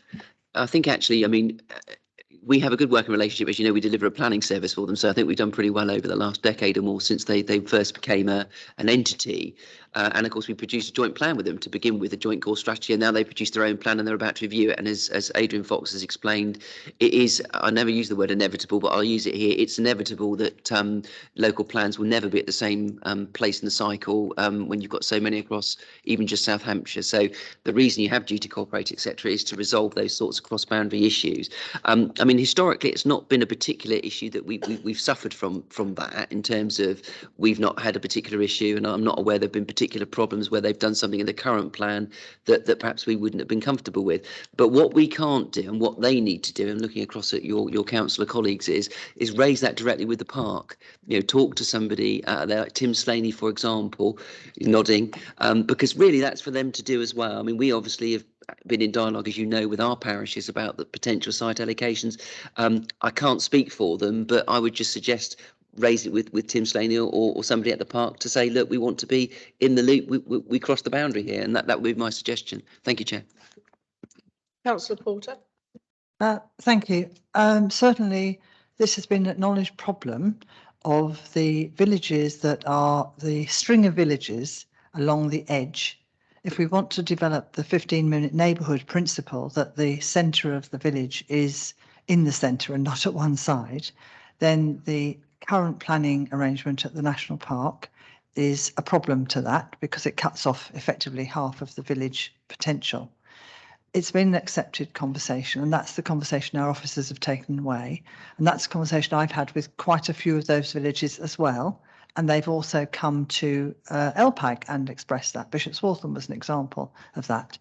So it is a problem that the officers are tackling. At the same time, they have just started this review. They've put a call for sites out. That's gone to every single parish council. And if you, as a district councillor, are in an area with a district council and national park area, you should also have received an email to say this planning process has started and inviting you to make a comment. If you haven't, then I recommend you sign up to planning policy at southdowns.gov.uk. It gives you that opportunity to have that direct dialogue, and we can advise our district councillors to do that. I'm pretty certain the parishes are already signed up to that and would have that email to them for their own parishes directly to them. But it's certainly something our officers are constantly aware of, not just for one or two communities, but pretty much the whole necklace of them along the route. Councillor Reid? Thank you, Chair. Councillor Porter has actually answered a little bit of what I was going to ask. But the main question is, could you just remind us how far behind the South Downs National Plan, local plan, is from ours? Is it 18 months, 2 years behind? Can I recommend that for the, in the Cabinet report, we have a paragraph which refers specifically to how our local plan progresses timetably versus South Downs National Park, for clarity. Yeah, I think we could certainly do that, but I think you'll be aware as a very experienced councillor that all of the local plans, whether it's Basingstoke and Dean, Test Valley, South Downs National Park or Fareham, they're all at different stages. And so it would be, it's difficult to actually say that we're all at this and this stage. It's that I think the fact of the matter is all of the plans are at different stages. And so we just have to work with that and just be able to describe what we can do, certainly, with certainty, rather than what others hope to do. Yeah, agreed. Councillor Evans? Thank you, Chair. As you know, I am the City Council representative on the National Park, and I do sit on their planning committee, although my brief there is not to represent the district as such, but to pursue the interests of the park. To answer Councillor Reid's question, they are behind us in the process because their local plan was only finalised, I think, about 2 or 3 years ago. So they are behind. And for residents, I understand Councillor Horrell's point of view, but for residents, they just have to accept that they are under a different authority when it comes to planning, and they have different planning policies. In the City Council, we have a dedicated team of officers who look after the park, and we as planning meeting councillors have to respect the policies of the national park rather than the policies that Winchester has. And mostly they're the same, but it's just that the concentration in the park is on landscape and tranquility and that sort of thing. So, you know, I know it's difficult for councillors and residents who are in sort of both camps, but it's like living under a different local authority, really. But anyway, they will be consulting, but they are not as far advanced on reviewing their local plan as we are. Thank you, Councillor Evans. Councillor Horrell. Chair, we, to the best of my knowledge, the recommendation that Mr. Finch gave has been tried and without success by our own ward councillors, and they have not, to Councillor Porter's point, not received the same call for site information as the parishes have. They've heard about it secondhand. So I think if there's anything that we can do to, as an authority, to raise that with the South Downs National Park, and for also maybe a comment in the cabinet report so that everyone understands. It's not a matter of the timetable. We know we all work in different schedules. It's about the dialogue that needs to take place to ensure that we get the best outcomes for wards that sit in both authorities. Thank you, Chair. Councillor Todd. Yes. Thank you, Chair.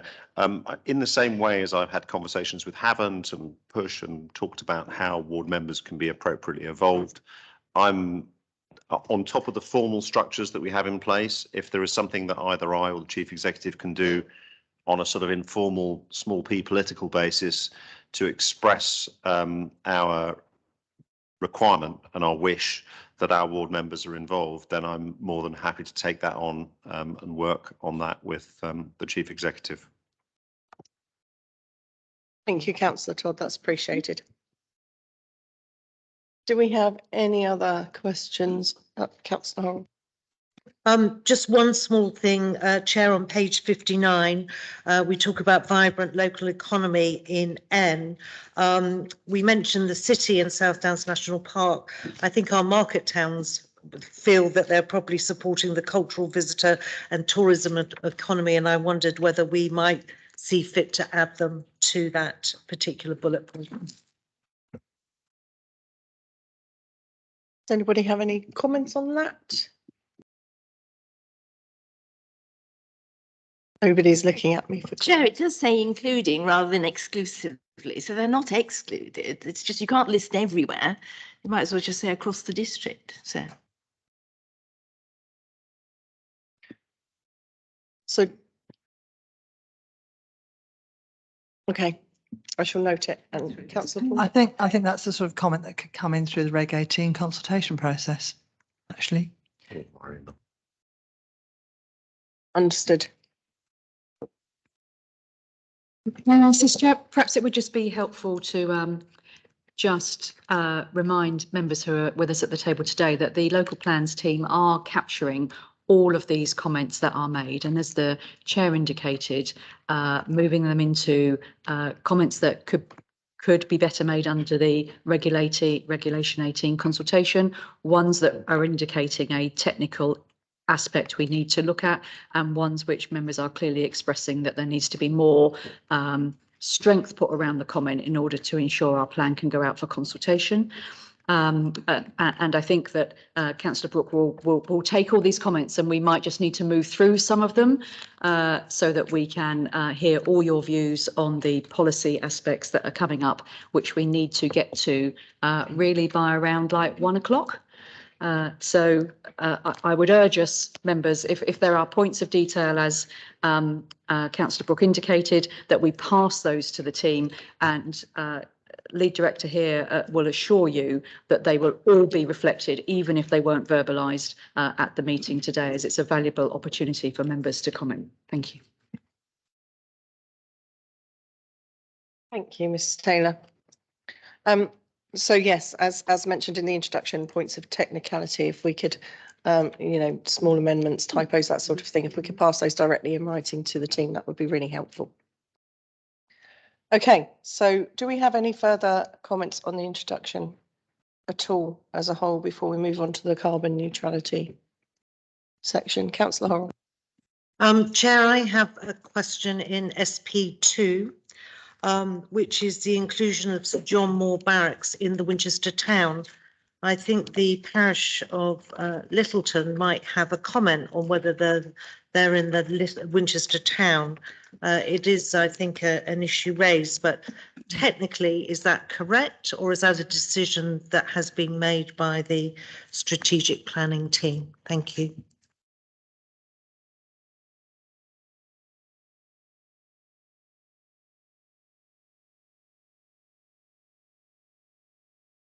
Mr. Finn. So I was going to, can I ask Adrian Fox whether he can just clarify that, because I think we've had a discussion about this, but he's probably slightly better positioned than I to do it. So I'll pass to him. Thank you, Chair. Thank you. We're certainly not indicating, I know I've had discussions with Littleton Parish Council that obviously Sir John Moore Barracks is part of obviously Winchester Town, but I think for the purposes of obviously the housing numbers, because of its proximity, we are counting it towards the Winchester Town figures. We're not saying obviously it's part of Winchester Town. It's just basically in terms of the housing numbers, because of its proximity, that we're counting it towards the Winchester Town numbers. Because otherwise, where would you actually put it? We've divided the plan up, as you see, to Winchester Town, South Hampshire urban area, and the market towns and rural areas. So it's where would you actually put that? But we think obviously under the Winchester Town, given its proximity, but we're not indicating that it's part of Winchester Town. Chair, then I think certainly when this is in the public domain, that will cause some questions in the locality about that designation, and your explanation is helpful, but it might be better to appear somewhere so that everyone understands how you're addressing that, wherever that might be best documented. Thank you.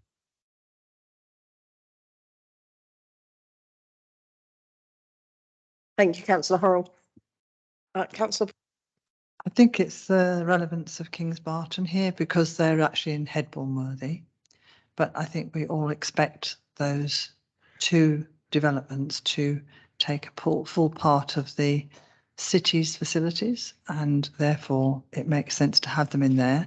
I do accept, though, I think that's a valid point, that we need to comment that both of those have that that original area. They're covered in the original area of those original parishes, but I do think it's still doesn't change the fact that those two developments will look townward for their facilities, or cityward rather than town. Thank you, Councillor Porter. Okay, we'll move on to the carbon neutrality section in a second. Just on the introduction, the points I've got are the paragraph report, which refers specifically to how the process is working with regarding to the SDMP and WCC timetables, and Councillor Todd to speak to SDMP regarding communicating with councillors, and then also a comment of the SP2 Littleton status, Winchester Town, Sir John Moore Barracks, and address this with a comment, and also Barton Farm. Okay, so we'll move on to the carbon neutrality section. Mr. Fox, can I ask you to introduce for us?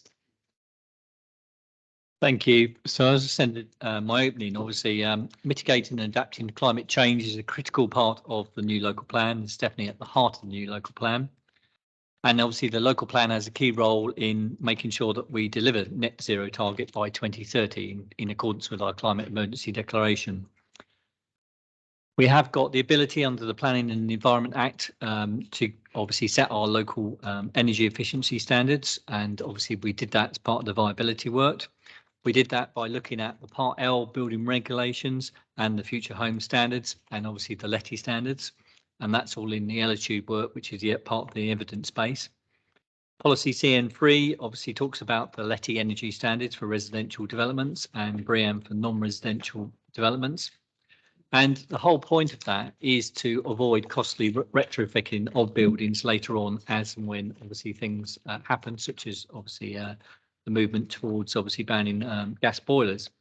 There are other policies in the local plan, such as the design topic about overheating, which obviously is a significant issue given the summer that we've just had. And obviously we tried to make the policy stronger in terms of the energy hierarchy, the energy storage and renewable energy sites. And a key part of this is policy CN1, which comes back to the design process, that we want the developers, the architects to think about climate emergency and climate change and adaptation as part of the design process and document clearly in an energy and carbon statement how they thought about that. And that is a fundamental part of this new local plan, is documenting why you're making decisions and why you're doing certain things rather than something else. And that's clearly illustrated in the diagram that's in the local plan, that it all comes back to the design process. But thank you. Thank you, Mr. Fox. Councillor Laming. Thank you, Chair. Under the current plan, we have CP11, which asks for Code 5 buildings, and we have a great deal of difficulty trying to enforce that because the... Sorry, could I ask you to speak a bit louder, Councillor Laming? Sorry? Is that better? Yeah, at the moment, under our local plan, we ask for Code 5 under CP11, which the builders refuse to adhere to in the majority of cases, where they only build to the local government standard, to the national government standard. How are we going to enforce a higher standard on these developments to make sure that they conforms to our climate emergency? I can answer that. It comes down to obviously having a robust evidence base, having a policy in the adopted local plan that's gone through public consultation and gone through a local plan examination. Obviously, the Code for Sustainable Homes was obviously withdrawn by the government.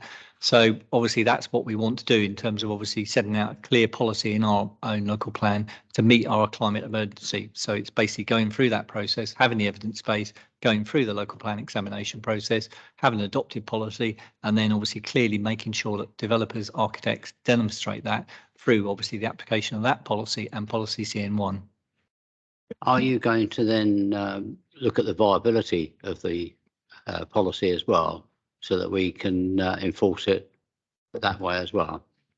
Well, the local plan viability of the actual implementing the policies has already been looked at through the local plan viability work and through the work from Altitude, because the government is very clear that you need to look at that at the plan making stage rather than the development management stage, to avoid those discussions at planning committee about obviously whether or not something is viable or not. So providing we go through the examination process, which I surely hope that we will do, we will have the evidence base that obviously that these local plan policies are viable and are deliverable. That's the whole point of doing it at the plan making stage. When we look at viability and we have developers questioning that, are we going to be able to look at the figures that they achieved after the finish of the development, so that we can make sure that they all the figures added up properly and there's a balancing act taking part at that point?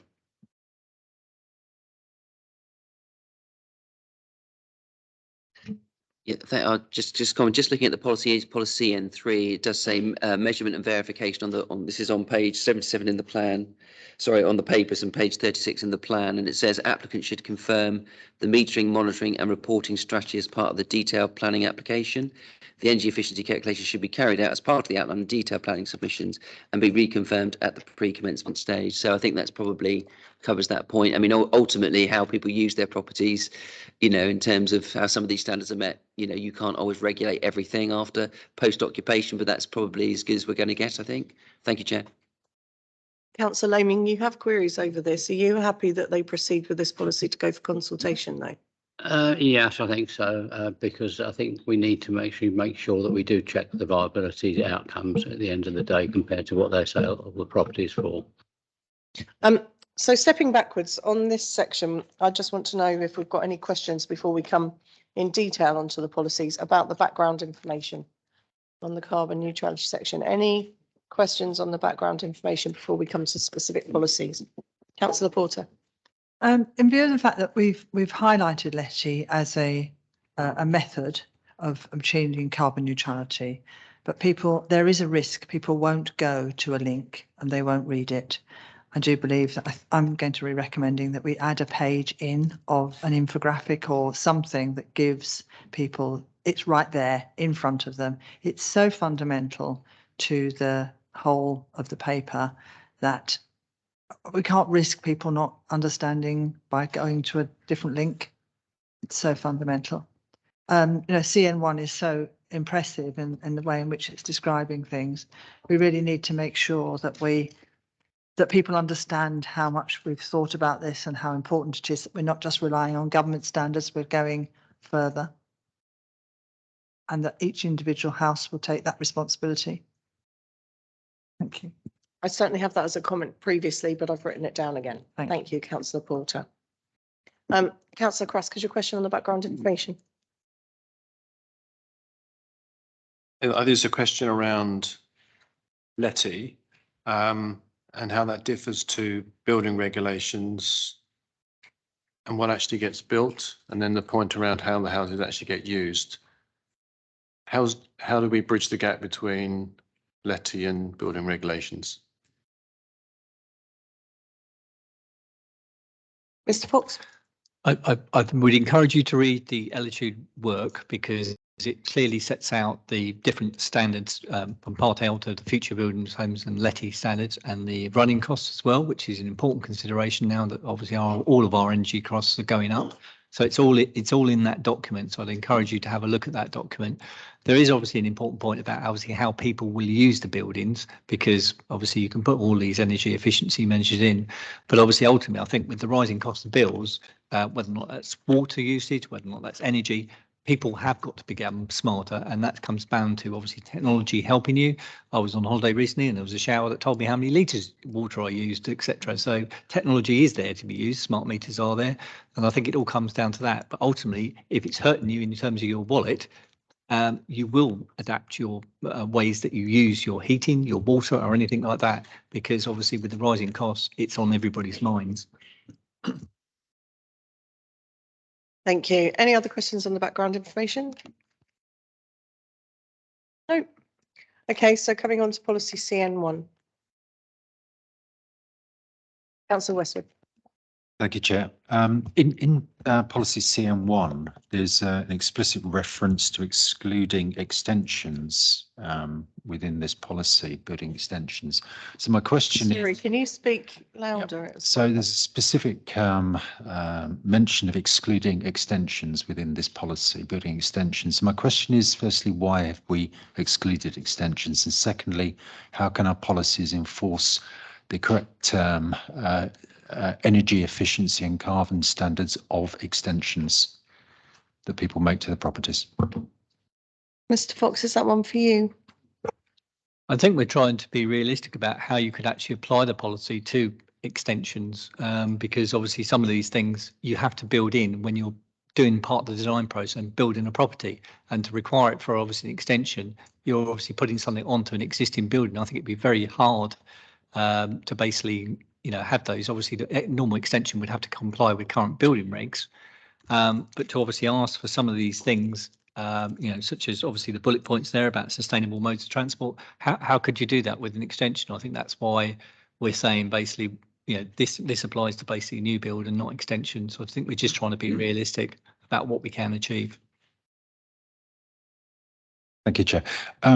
So if I take the example of somebody wants to do a a loft conversion within an existing property, would we be interested in controlling that through policy that is properly insulated? And I know that many of our regulations are over and above the building regulations, the minimum standard. So how would we ensure that in this scenario, a loft extension is insulated to the standard that we require? Because there's many of that goes on, and obviously we've got a big housing stock in Winchester district that over the 10 years, many properties will be modified in some way. My only thought is that it would come back to the current building regulations in force at the time. And like I say, I think to apply this policy CM1 to extensions would be particularly onerous and unmanageable would be my reaction. But I don't know when any other officers have got any views, but. Thank you. Any other questions on CM1, Councillor? So coming back to Councillor Westwood's point, you've put this in brackets of excluding household extensions. Not to labour this fact for much longer, but would it not be easier, as it's a new local plan, that you put a date on it? So anything that is changed to a property from a particular date would have certain guidelines put against it, rather than just excluding it. Thank you. Obviously the plan would be in force obviously once it's adopted, but I think the fundamental point is that it would be difficult, in my opinion, to apply the criteria in this policy to an extension, because you are building an extension, you're not building it from new. I don't think you could do that. Correct me if I'm wrong. I think it's more a case of maybe the materials that are being used on an existing property, yes, but still there should be regulations. You know, that there are regulations, there's building regulations, but if we're wanting to make those changes and make sure that environmentally this property that they want to make changes to is still going to be environmentally friendly, for example, that we're the governing body, it may be their property, so we should stipulate that rather than exclude it. Can we not make suggestions? You know, correct me if I'm wrong. Somebody else, Councillor Todd has got his hand up, so he may have an answer to that. Paragraph 4.28 outlines specifically how we're going to deal with extensions and makes it clear that we expected to, quote, demonstrate what opportunities have been explored and taken to improve the energy efficiency and performance of a building, especially when this involves a conversion of a non-residential premises to a residential one. So in the narrative, we've put it in there. I'm guessing that what we're saying is that the wording of policy CN3 outside basically the section that says all new residential buildings and non-residential development all applies to an extension. And I suppose my question is there a way, or should we look at finding language that ensures that what we've outlined in 4.28 definitely happens? And I mean, I suppose that's a policy question actually, is does the fact that we've put it in 4.28, you know, when a planning application comes forward, give us enough teeth? Or do we need to borrow some of that language from 4.28 and write it into CN3? That would be my question.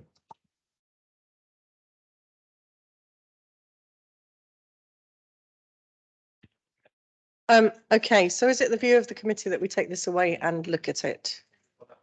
Can I just ask Julie if she's got a view on that? It'd be helpful, because we actually have been to the planning team and asked them, the planning committee, and asked them what changes they'd like to be made.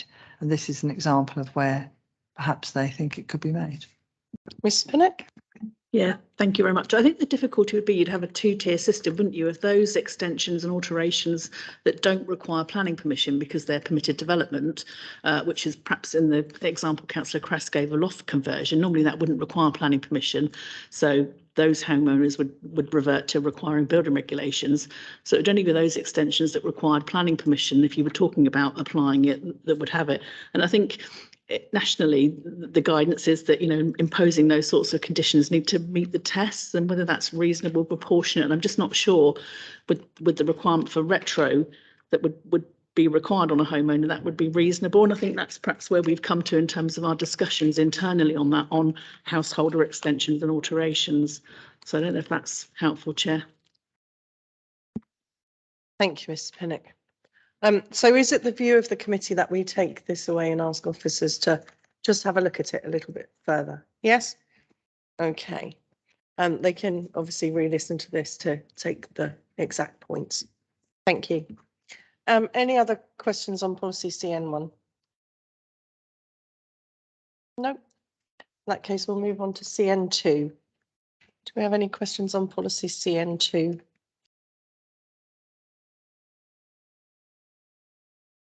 No. CN3, the energy efficient standards.